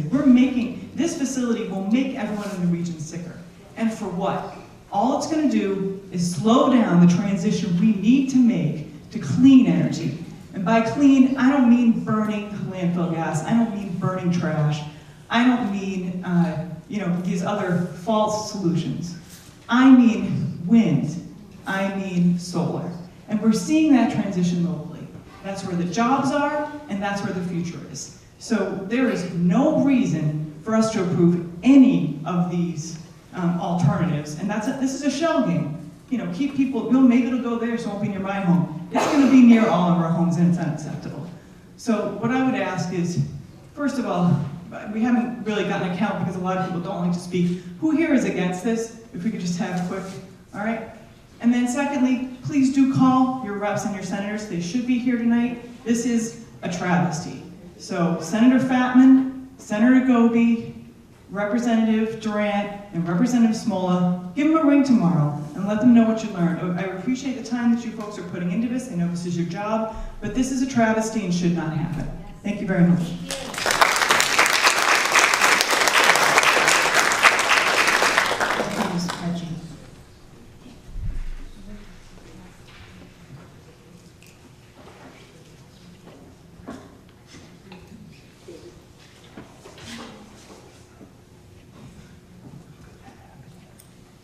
Randy Benson.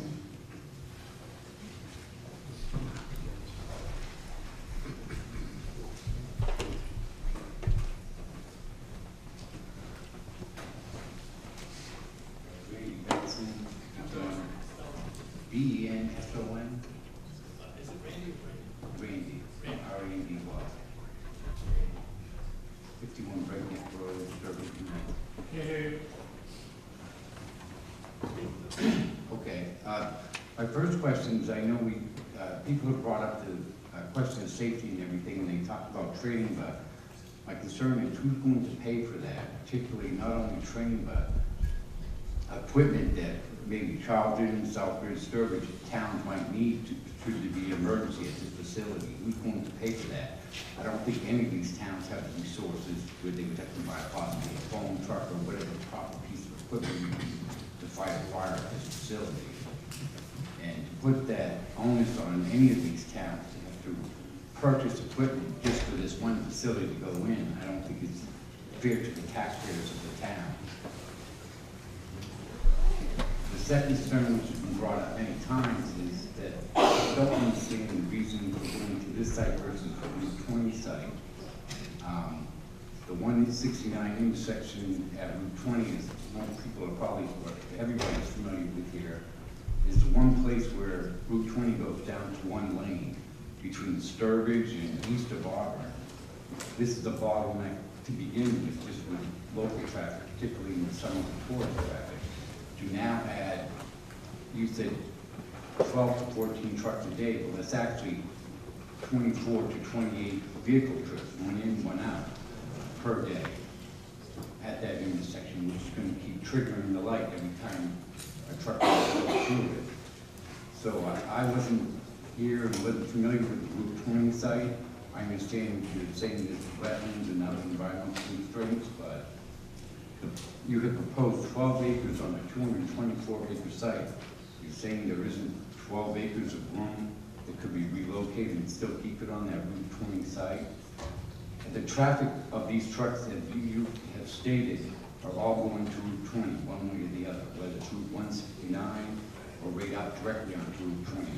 It seems to me that having traffic improvements on Route 20 at the intersection of the site from Route 20 might be more appropriate than bringing traffic down from Route 169.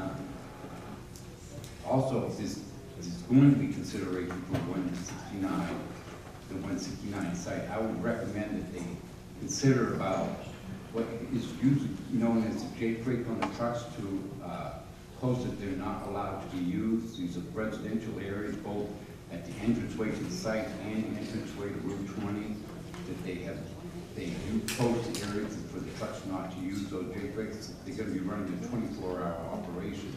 The residents in those areas aren't going to be listening to them. So that would just be a recommendation should they consider that site. Thank you. Thank you.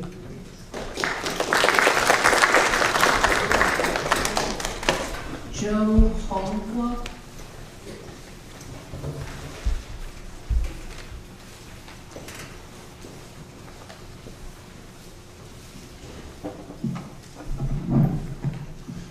Joe Holeva, H-O-L-E-W-A, 94 Blood Road, Charlton, Mass.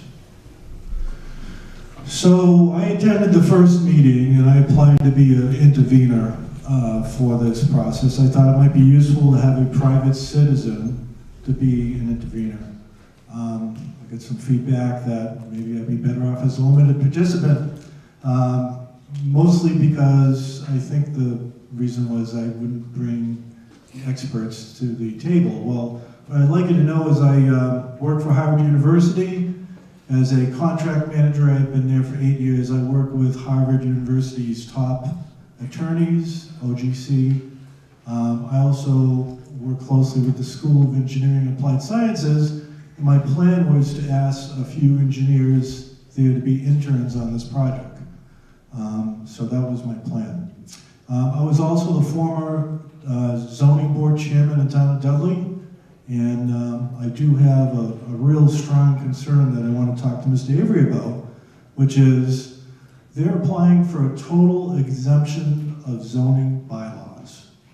So the bylaws that you voted in as a town, and we're smart enough to do, they're saying doesn't apply to our project. And they're saying, well, maybe it's a square peg and a round hole, that type of thing, okay? But if you think about it, that's exactly why the zoning bylaws were put into place. There's a process you go through. You go to the zoning board, and if you file for a variance, right? And you have a discussion with the board, you invite the neighbors in to find out what their concerns are, their butters. Based on that process, you either voted a variance or not. The example he gave with the tank okay? It's above ground, it's for safety. I get it. That's why you go to the zoning board, you explain that, and you get a variance for that. So I'm not, if you're gonna let this go into the Department of Public Utilities and let them decide for you how this is gonna affect you, good luck. I don't agree with that at all. I had an open mind in November when these folks came here, okay? That's rapidly being changed. My confidence in these guys has gone downhill for that one very fact of zoning. I don't think it's fair to the town of Charlton, not fair to me, or my wife or kid, or family.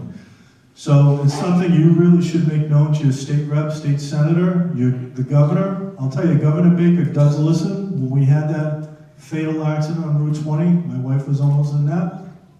We called the governor's office, and he showed up. So anyways, that is, it does make a difference. Make those phone calls. The second thing I'm going to say is 2 million gallons of LNG. Each gallon has 84,000 BTUs of energy. 2 million gallons, get this, is the equivalent energy of not one, not two, but 3 atomic bombs that leveled Hiroshima, okay? That's what you're storing up there. So you figure out, okay, and there's never been, and these engineers will testify to this, I'm sure, there's never been a large-scale test of a release of LNG gas anywhere in the world. There's been accidents, but they've done simulations in a lab, they've done small releases, they've done some tests, but never a large-scale test that did, tons of LNG gas to see what happens.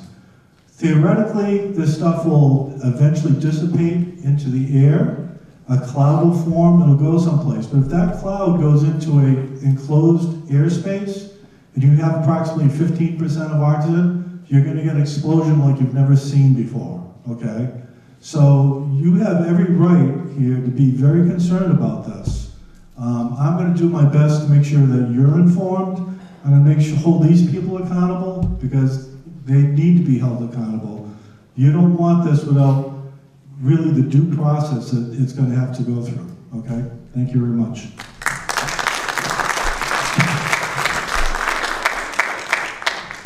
Thank you, Mr. Hall. Richard McGrath.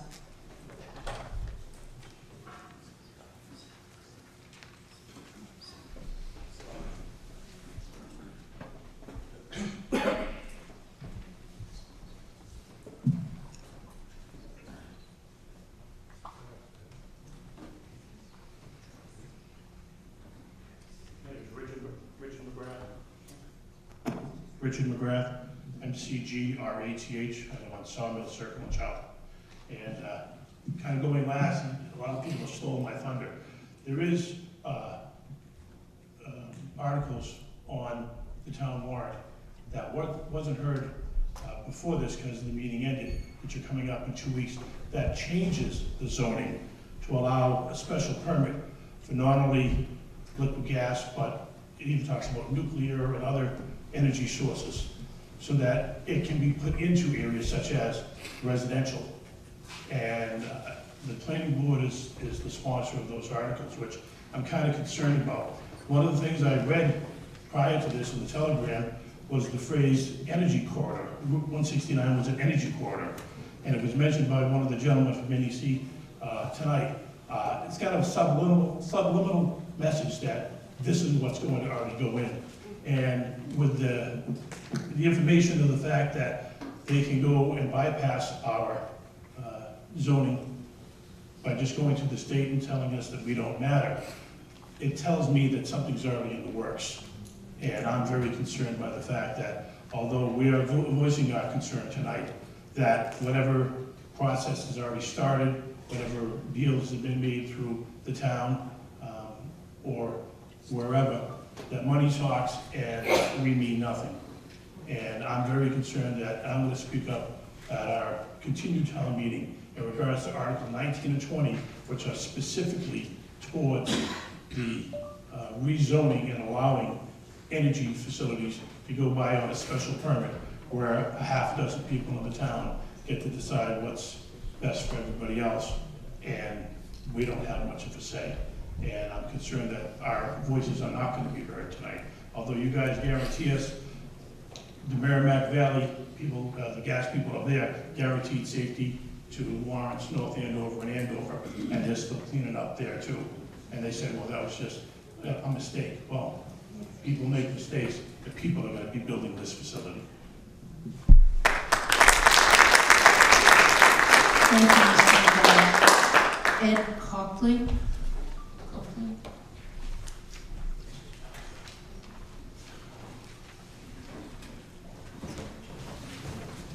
My name is Ed Kochling, that's Kochling. I live at 47 Hanson Road in Charlton, 47 Hanson Road. I live on the other side of town from, I'm sure most of you who live near this project, but I recognize that what affects you affects me. What I also understand is that this project seems to be good for the state. It seems to be good for the company over here, but can somebody explain to me why it's good for Charlton? Why is this project good for us? It's not. Well, I'm asking them. Why is this project good for us in Charlton? Because here's my thought. See, when the property values in this area go down, that affects me. And you know why? Because we have a budget, and it means that my taxes have to go up to pay for that. It also affects our schools. It's just very detrimental. So we really need to know why this is good for Charlton. You have not met with any of the other boards in town. This is another BGG thing. They did the same thing. They show up at planning board, they put on their spiel. You guys didn't even do that.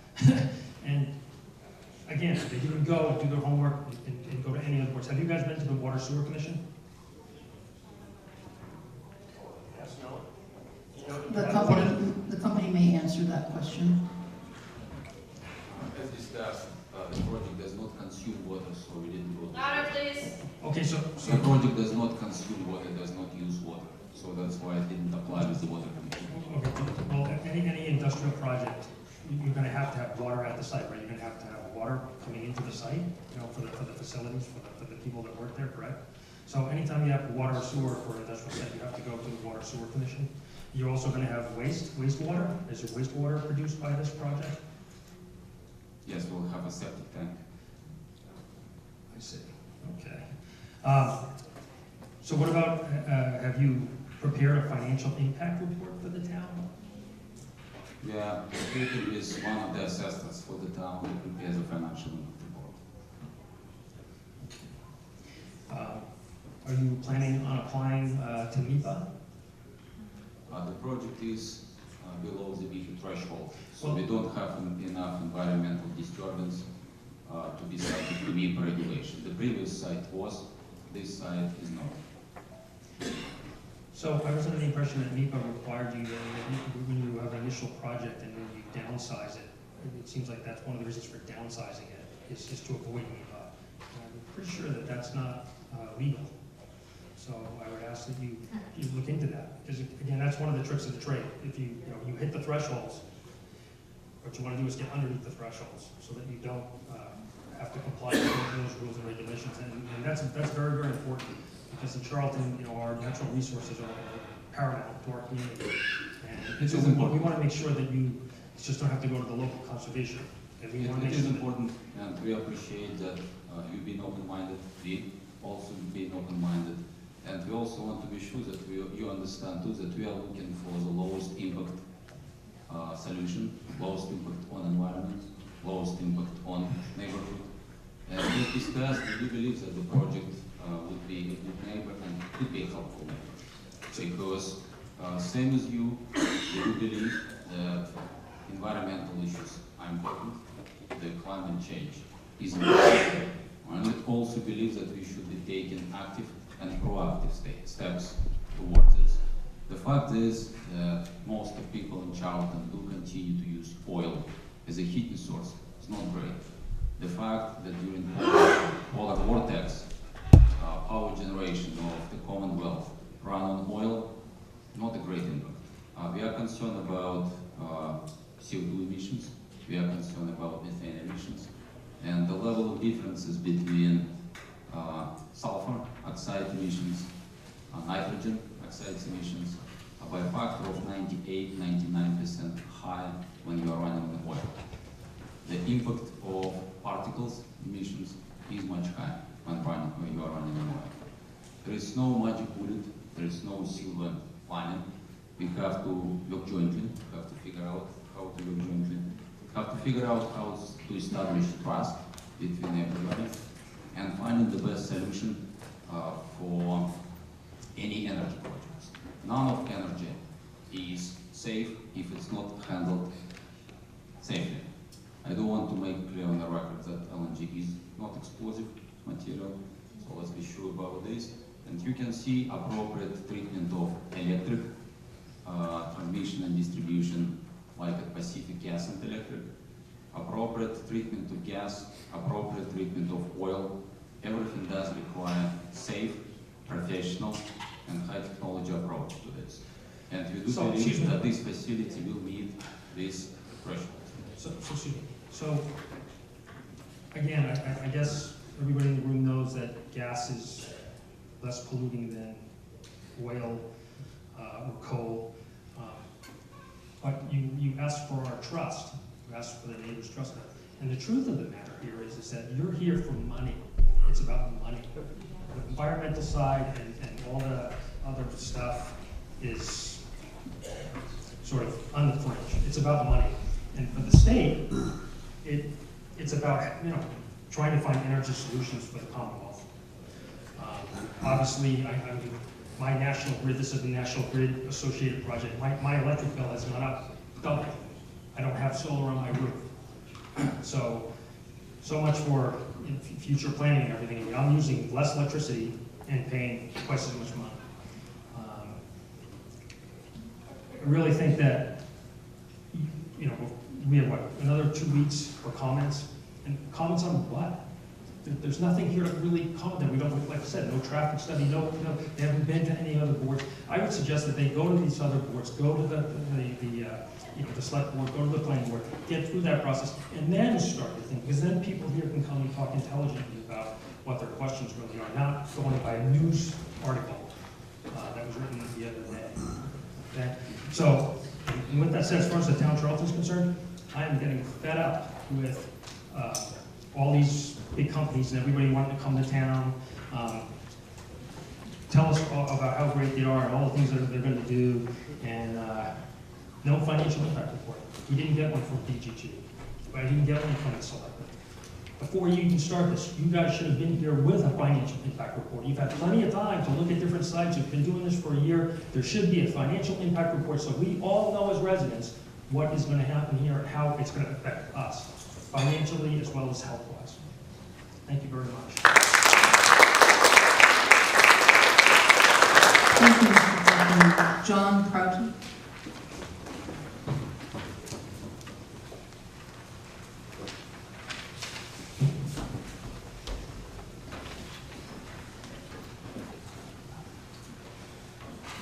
John Prouty, 107 Partridge Hill Road.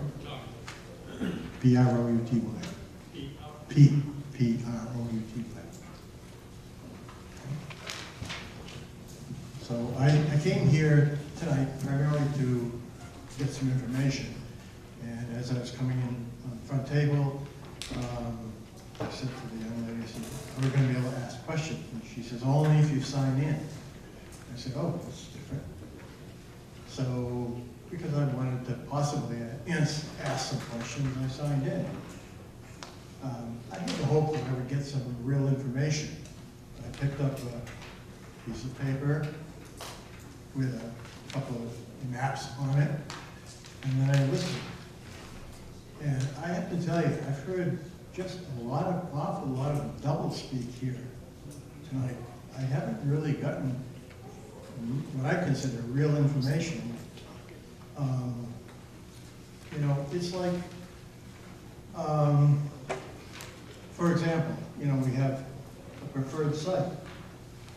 And I listened carefully. I heard that that was preferred because it had a better flavor. Flavor? I don't know if flavor works into a site preference. I also heard that there was some synergy with adjacent projects. And I heard that the site that they spent probably a long time working up, the one out in Route 20, which on the surface seemed like the best site. That one, as I discovered from Mr. Coughlin's announcement, it probably had a MEPR requirement, so they dodged that. So instead of going away from here with some real information, some real encouragement that this is something we want to really look for, I'm really disappointed that they've been, well, maybe ill-prepared and maybe obtuse and exclusive and not informative. And to me, that's a big red flag. And I'm not looking for a response because you had your chance. Thank you. Thank you, Mr. Kelly. Pamela Piquin.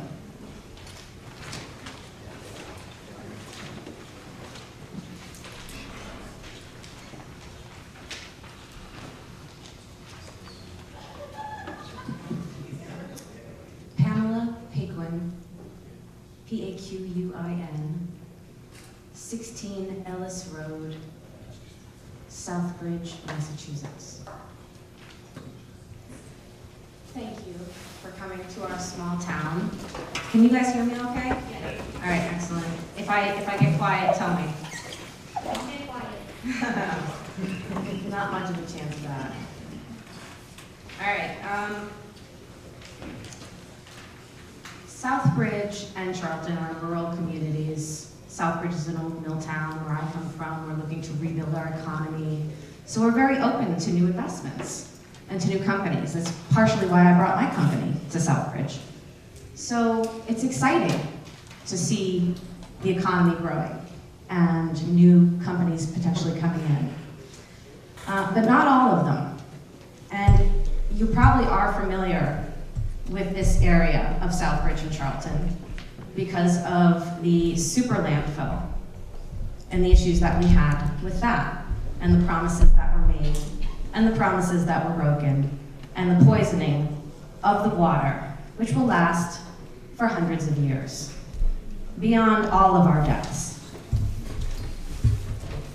So, there's that. And that was, I think Southbridge got, what, $4 million a year, something like that in taxes? Maybe, and ours went up. Yeah, right. So we also want to talk about the wetlands, because if you look at the map of these two sites, and you are saying that you moved it from the preferred site from Route 20 to 169 because of the wetlands abutting the first site on Route 20.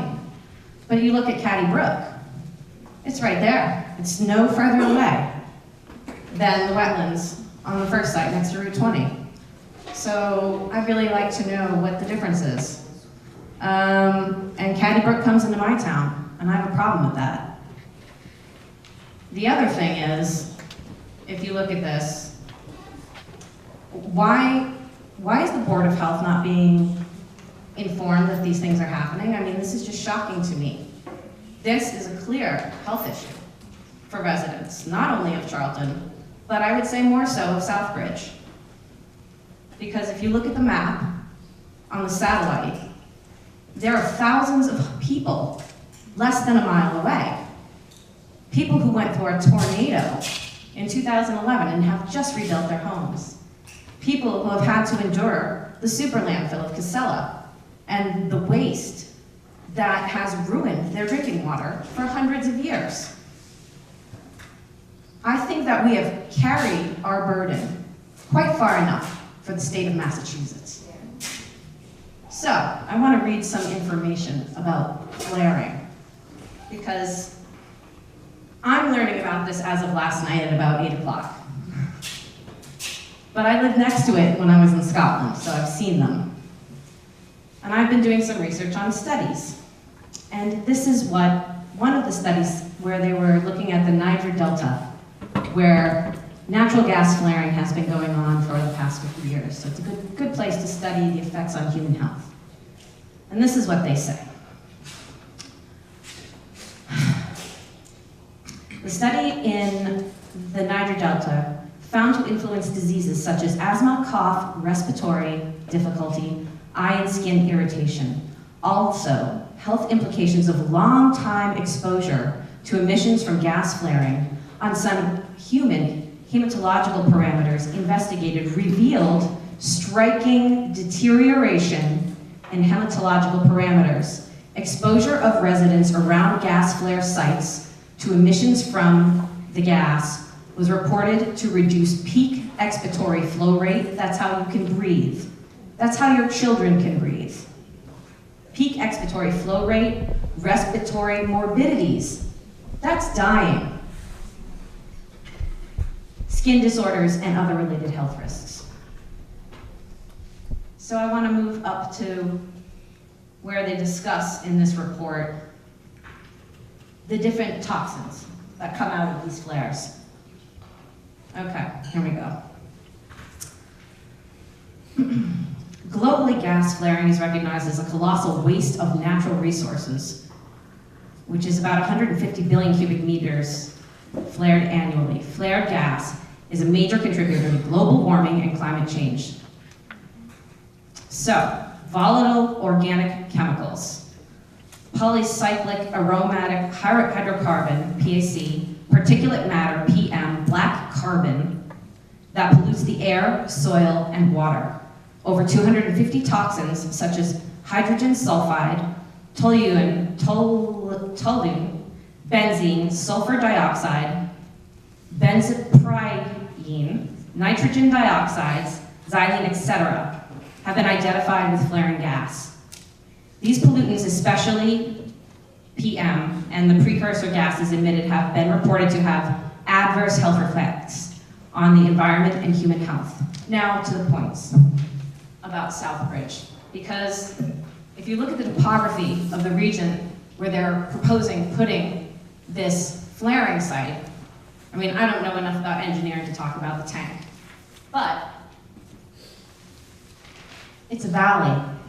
It's down in a valley. There is a 130-foot elevation change directly behind the proposed site on 169. Why do you put a flare in a valley, and who is downwind of that? You know who's downwind of that? Thousands of Southbridge residents with kids who have just been exposed to a tornado and a super landfill and have their water polluted for hundreds of years. Thousands of kids downwind. I don't know if they bothered to do a study of the prevailing winds and the effects of wind on topography, but I haven't heard anything about it today or how you plan to handle it. So my other question is, what I think I heard was that we're not going to benefit from this. This gas, if I'm correct, and please somebody feel free to correct me if I'm wrong, is going to other parts of the state. Southbridge and Charlton aren't going to be fed by this plant. You guys aren't selling us gas locally. These trucks aren't going to come and get us and serve our houses, correct? Can I answer maybe all the questions? No, I have one question for you. The question is, are we going to be getting natural gas from this plant in Southbridge and Charlton? Yes, as discussed in today's presentation, we will start to supply gas to businesses and facilities in Charlton. You're going to supply natural gas to businesses in Charlton? Right. And nobody else? I mean, we don't have pipeline to anybody else. And second, as you gave me an opportunity to speak, references to gas flaring. I didn't know. I'm sorry, this is my time. Please sit down. I'm not done. I had one question for you, and you've answered it. Please sit. Thank you. So, I'd like to know how many of the people from these companies live in Southbridge or Charlton? Any? Is there one? Please. Yes, you may answer. Yes, the owner of the business lives in Charlton. The owner of which business? Income. Incom, and what are they doing? They're a manufacturer of fiber optic materials. So Incom lives, the owner of that company, which is going to be running this facility, lives in Charlton. What is Incom's role in this business? It's a business, it's not us, it's a separate business. Right, I'm not talking about Incom, I'm talking about your facility, the gas facility. Do any of the owners of the companies live in Charlton or Southbridge? No, not right. Okay, thank you. All right, next question. How many of the investors in this facility live in Southbridge or Charlton? Stakeholders, stockholders of the companies. Any of them? Yeah, please. Yes, you may. Thank you. It would be appreciated. Not in Charlton, Southbridge, and Worcester County. We have a broader set of investors throughout the Commonwealth, but no, not to my knowledge, anyone in Charlton or Southbridge. Okay, I have a few other, I think maybe, I have a few other questions for him, maybe he can answer about that? Yes, please proceed. Thank you. So how many of your investors in this company and the companies associated with it live in the United States, and what percentage are United States citizens or companies, and what percentage are foreign entities? May we answer? Yes, you may. 100% U.S. citizens or U.S. institutions. So no money from this facility will be leaving this country? Correct. Good to hear. All right. So,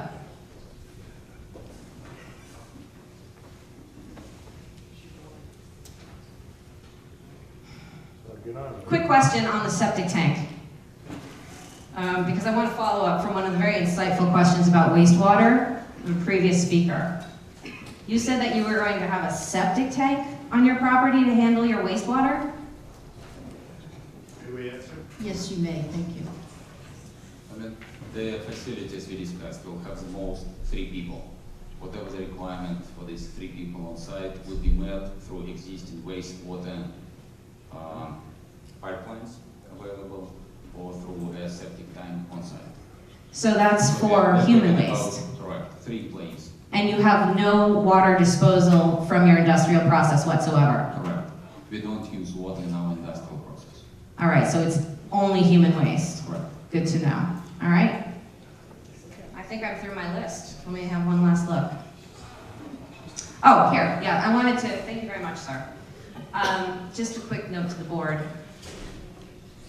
In thinking about siting a facility like this, because I recognize that we have energy needs in our state that need to be fulfilled in many different ways as we proceed in the evolution of energy consumption, I think it's probably better to site a facility like this, as somebody referred to before, in a place where it doesn't have such a direct impact on the local population, that there aren't residences so close to it, that you look at something like the flare and it being in a valley and the impact on air quality for thousands of residents less than a mile and 2 miles away. Our town center in Southbridge is 2 miles away.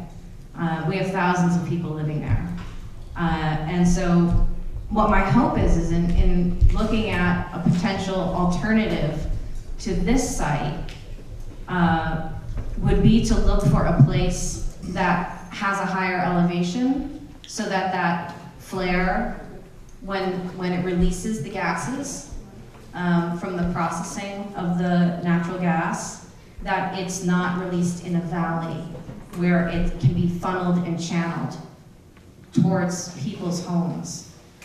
So I would encourage you to look for an alternative site where people aren't living, where, as somebody very astutely recommended, you have some buffer around it. 11 acres is very small.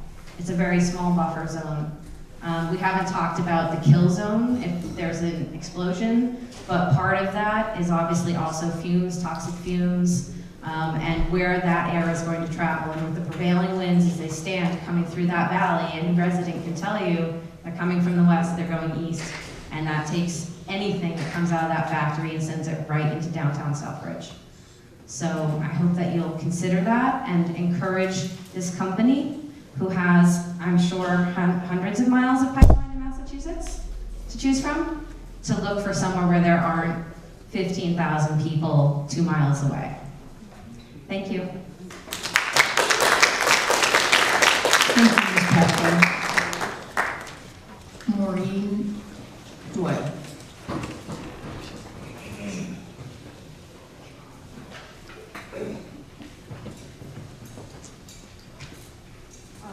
Maureen, M-A-U-R-E-E-N, Doyle, D-O-Y-L-E, and I live at 771 Lebanon Hill Road in Southbridge.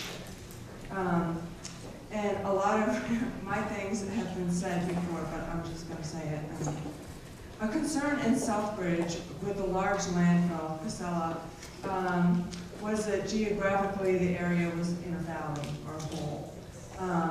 And there was a lot of pollution from the trucks entering and exiting, as well as a lot of methane from the dump itself. So what kind of pollution and gases will be admitted into the bowl, into this valley, and how will they react to this bowl-like terrain? There's a high level of asthma in Southbridge and Charlton, I believe, too. And also, when we were talking about MIPA and wetlands, there are two brooks at the 169 site, Katy and McKinstry. So I think MIPA study needs to be done. And if NEC is so sensitive to the wetlands, it should be sensitive to other environmental issues as well, such as the brooks and the pollution.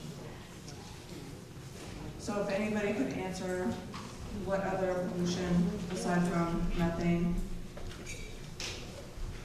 Will be emitted by the facility or yeah. created by the facility. Does Yeah. the company wish to respond? Sure.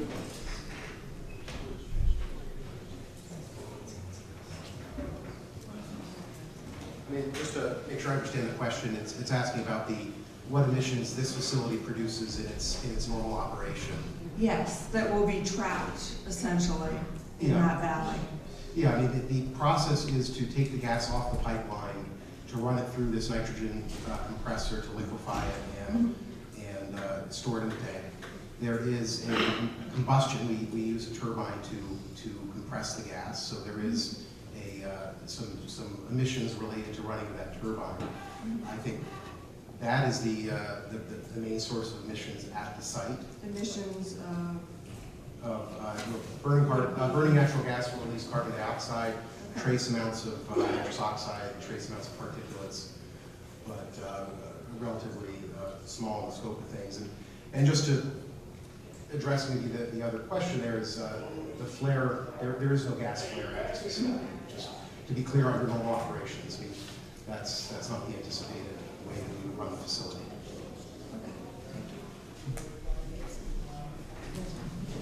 Thank you, Ms. Doyle.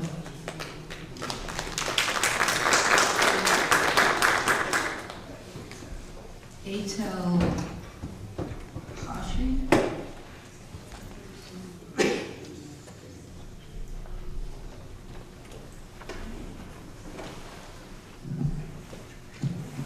Patel, P-T-E-L, and E-T-E-L, and last name is spelled H-A-X-H-I-A-J.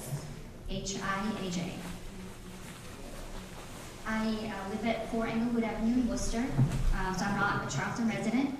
I'm not speaking on behalf of Mothers Out Front. I'm an organizer for them by trade. I am speaking though for coming back, leaving my 2 little boys at home with my mom, because I am really concerned on a lot of fronts. What I'm holding in my hand is a presentation by Dr. Brita Lundenberg, who is with Greater Boston Physicians for Social Responsibility. We had her in Worcester, actually, just a few weeks ago, holding forum on gas leaks. The brilliant attorney who spoke before spoke about the dangers of methane. And I don't know if anybody in this room has heard it. I don't know if you gentlemen have heard it, but we essentially have about 12 years to make sure that our children and our grandchildren and the generations that will come behind us have a habitable planet. It deeply concerns me to hear you speak about swooning us with the rhetoric or the narrative that gas is safe. It's not. From production to transmission to distribution, including LNG plants, there is absolutely nothing safe about gas. In fact, let me read you from this brilliant physician who came to Worcester a few weeks ago. This is scientific data, by the way. Natural gas is associated with hazardous air pollutants, volatile organic compounds like benzene, toluene, ethyl benzene, and xylene. What do? I'll tell you. They affect the nervous system, they cause cancer, can cause birth defects. There are no safe levels. According to the EPA report dated February 2017, it's confirmed that drilling, which is basically fracking, which is basically what you're bringing into Massachusetts, it's impacting drinking water. So a lot of Americans live around water sources that's located within a mile of fracking well. Do you know what else fracked gas does to mothers and expectant mothers before they give birth? They affect their children in their womb. I'm sure you have wives, daughters, sisters, aunts, women, mothers that you care about. That's what you're doing. That's what you're bringing to our community. At a time when we are facing a climate emergency, nobody on this panel, no one on this panel should be advocating for things like this to be expanded into our communities. I don't live in Charlton, and I feel really bad for what that brilliant woman in the back talked about. The fact that we have absolutely no guarantee that your facility is going to be a safety point for the children that are going to be contending and the buses that are going to be running in the same highway that your trucks, which you're not telling us the size of them either, are going to be running against or next to. Your trucks are going to be traveling next to school buses, residents, people, and you are sitting here telling us that this is okay, that they're foolproof. There aren't. Canada, Texas, Tennessee, there's plenty of sites. In fact, Providence, our neighbor Providence, they fought really, really, really hard to not bring an LNG facility because the people there, environmental justice communities, recognize that natural gas is not natural and there's nothing, absolutely nothing healthy about natural gas. It is dirty gas. It needs to stay on the ground. And I really, really hope, I know you are all appointed by Governor Baker, not a friend of the climate justice community. Just follow the money and see how many fossil fuel industry are currently contributing to his campaign. The Weymouth compressor, I don't know if y'all have been following the Weymouth compressor fight, but the environmental impact or the health impact study that they just committed, it was fraudulent.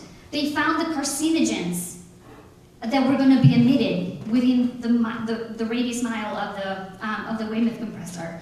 Our mothers, I know I'm not speaking on behalf of mothers out front today, but I do have to share this story because it is very important for people to hear that there's power in organizing. I don't care how much power you think you have, there's power in organizing.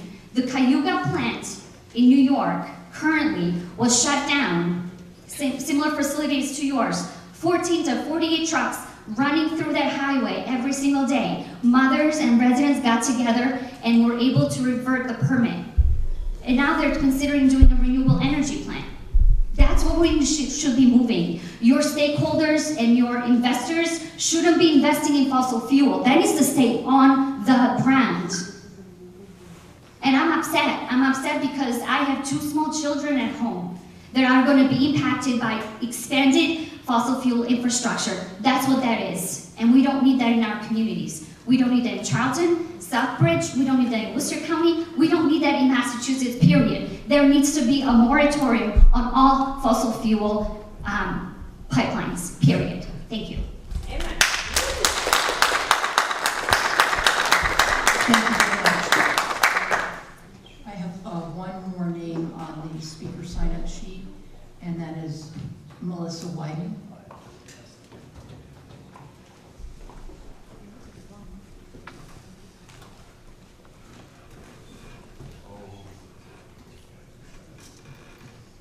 Hi, my name is Melissa Whiting. It's M-E-L-I-S-S-A.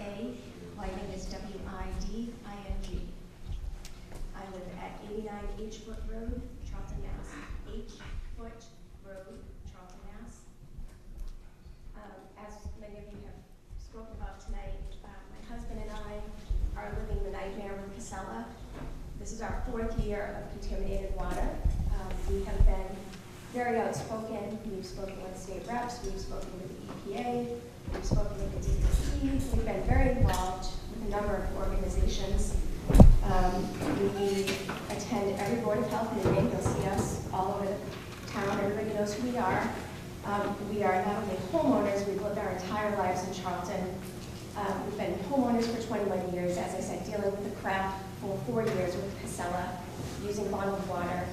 My husband also owns a company in town. My big concern, one of my big concerns for us, is that it's a welding company. And so he's one of 2 welding companies, whether you know that or not, in the area. So with this gas being out there, I want to know how you can guarantee that if some big cloud comes along, some leak happens, some sort of something happens, that we're not going to go poof because he's running a welding business, and a half mile down the road on Commercial Drive is another welding business. Our business is directly behind Incom and Mr. Deterando, who's here in the audience this evening. We're directly behind, so if you walk a straight path through the trees, you get to our house. That is a huge concern. That is a very huge concern. So I'd like some information about how you can guarantee that we don't need to be concerned for ourselves, for our business, for our family, for our workers. That's a huge concern.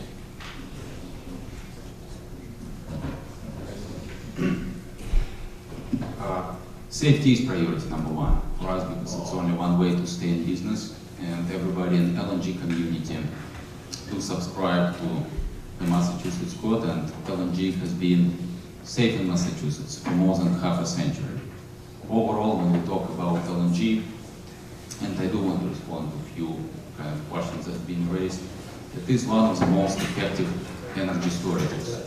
So when we look for holy grail right now in renewable economy, in the future economy, we do look for efficient storage solution.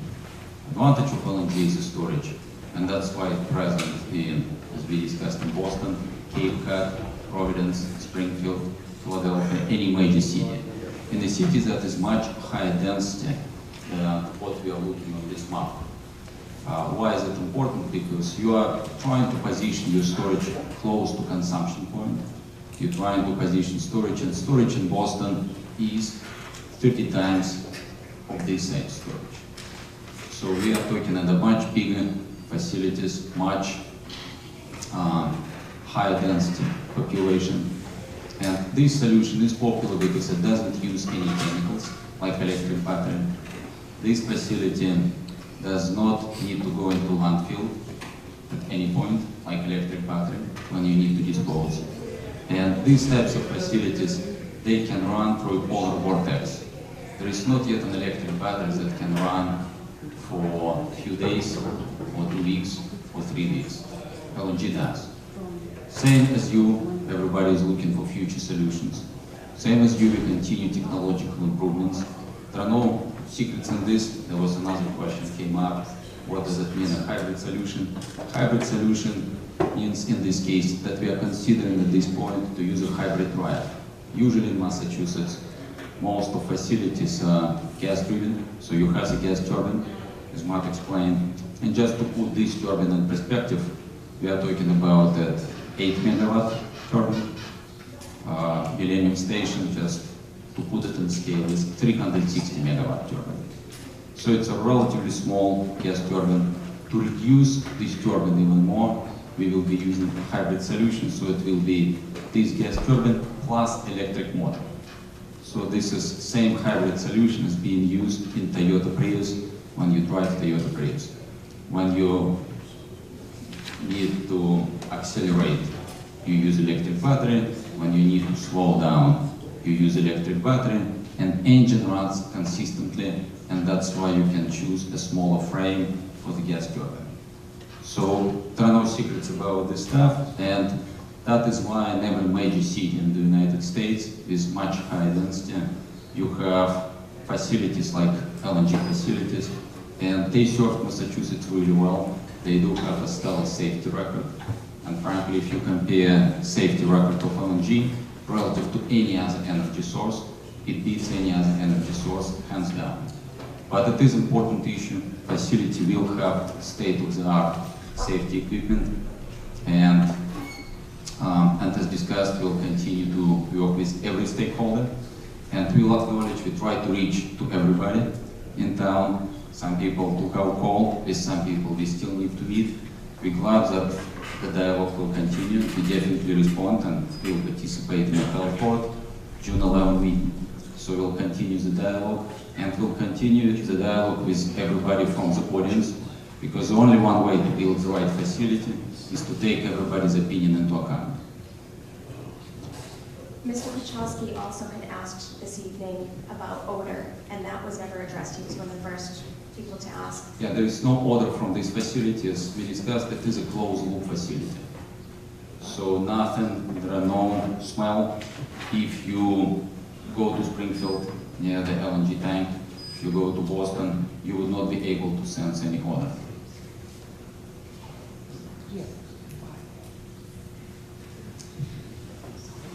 One of the things that we heard from Casella quite a bit was that they're good neighbors, and everyone comes in and wants to be a good neighbor, but good neighbors don't take care of their neighbors like this.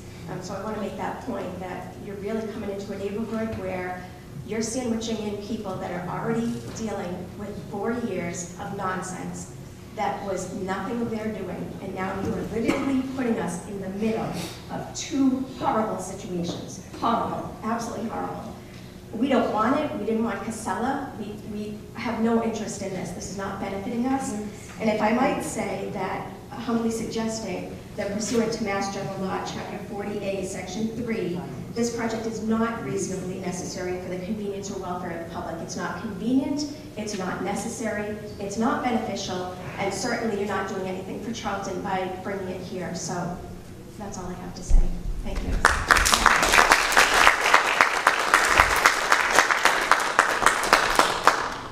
Thank you, Ms. Whiting. As I mentioned, I don't have any more people signed up to speak, but I'd like to ask you all if there's anyone who would like to speak but didn't actually sign on the sheet.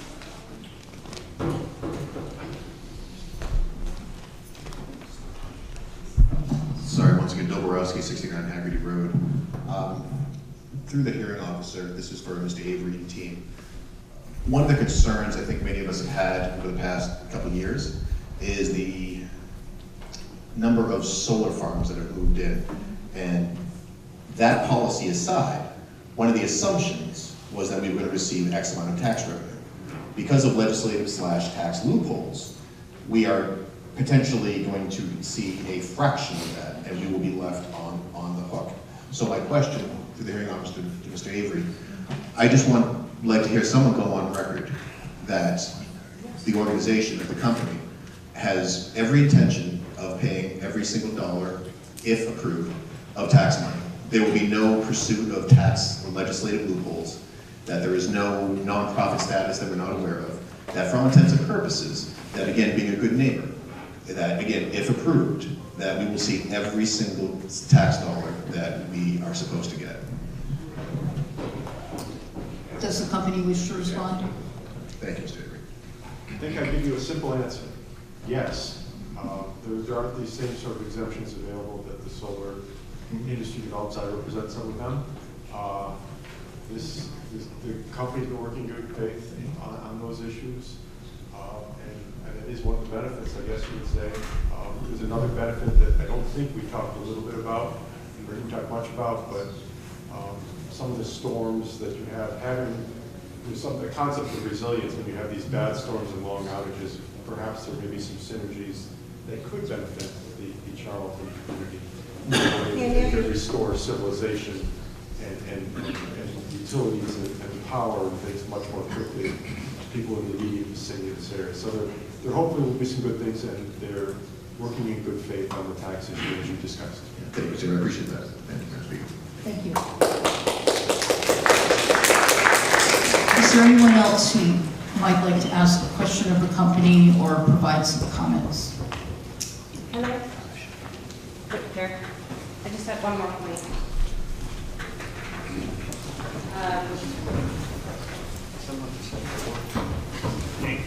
Pamela Paquin, 16 Ellis Road, Southbridge. It's just in response to one of the women who live near this site who just spoke, talking about Boston and liquid natural gas facilities being safe and comparing it to Boston.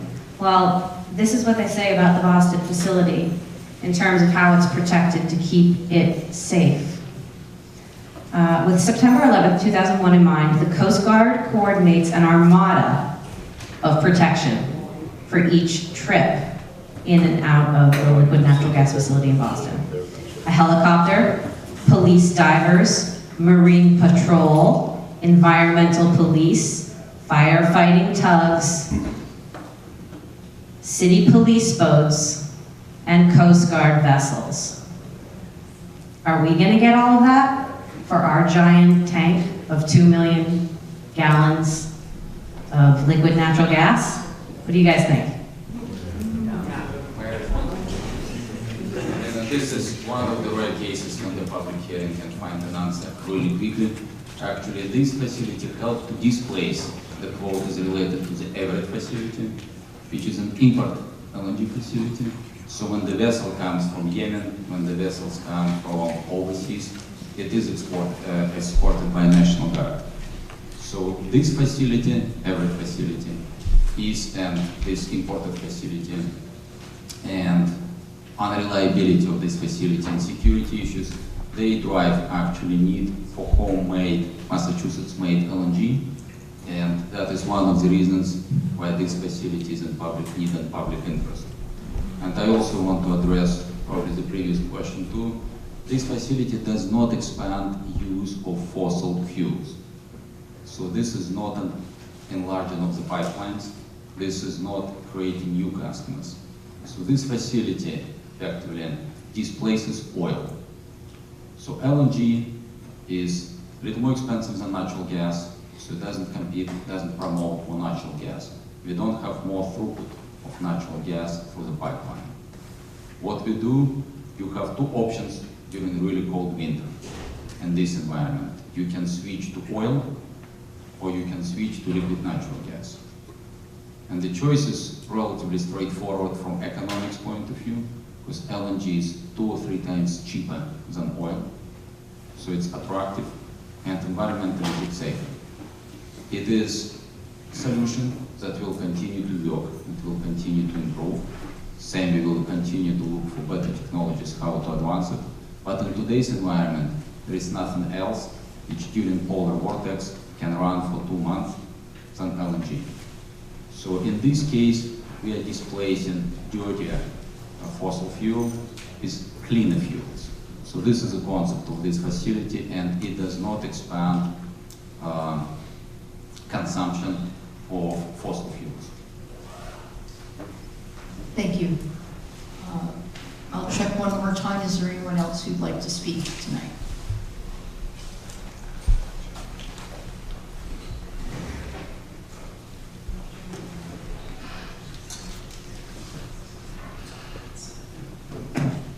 Richard McGrath, last name is MCGRATH from Sawmill Circle. I spoke before. You guys talked very well about how natural gas is a lot better than oil, a lot better than coal and all the rest. That doesn't affect us in any way. The town of Charlton gets no benefit from this. We're not going to get natural gas lines put into our homes, and if we did, we're not going to get it at a reduced rate. You talk about getting your product closer to the consumer. We're not your consumers. The only thing that we incur in this is a liability for safety and a liability in property values. This doesn't help Charlton at all, in any way, shape, or form. other than what you might give to the town at a tax base, which we could get from other industry and other businesses. But this doesn't help us, doesn't help the end consumer here and having a cleaner burning furnace in our homes because we don't have gas lines in our homes.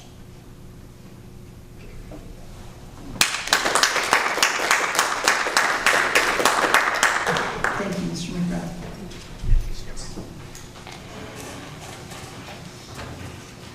All right, before we go off the record, I will take this opportunity to encourage those who are interested in further involvement in this case to investigate the possibility of intervening or participating as a limited participant. Remember, however, that petitions to do so must be received by the siting board no later than 5:00 p.m. on Wednesday, June 12, 2019. And I want to make one point about this deadline as clearly as I can, which is I believe it was Ms. Downen asked if she could have an extension of time to allow her to attend the June 13th town meeting, and I asked her to submit her request to me in writing, including email. I don't want anyone here thinking that that was a general waiver of the June 12th deadline. The June 12th deadline is the June 12th deadline. Now, if anyone else here thinks that they need an additional day or some amount of additional time to get your petition in, you need to do the same thing that she's going to do, which is to send me an email requesting X number of additional days and providing a good reason why you should be given additional days. So I just want to make sure that that's clear.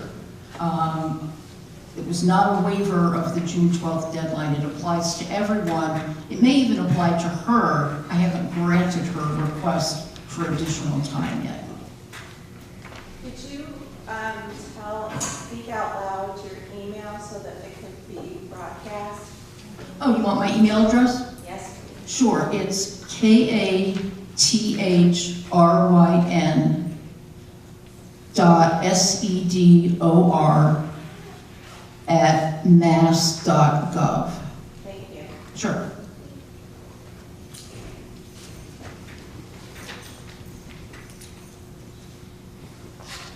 Okay, so again, that June 12th deadline is the deadline for petitions to intervene or to participate. Written comments, if they can be filed by June 12th, that's very helpful. But as I said at the beginning of the hearing tonight, written comments will be received by the siting board at any time. We will review them. They will go into the official docket for the case.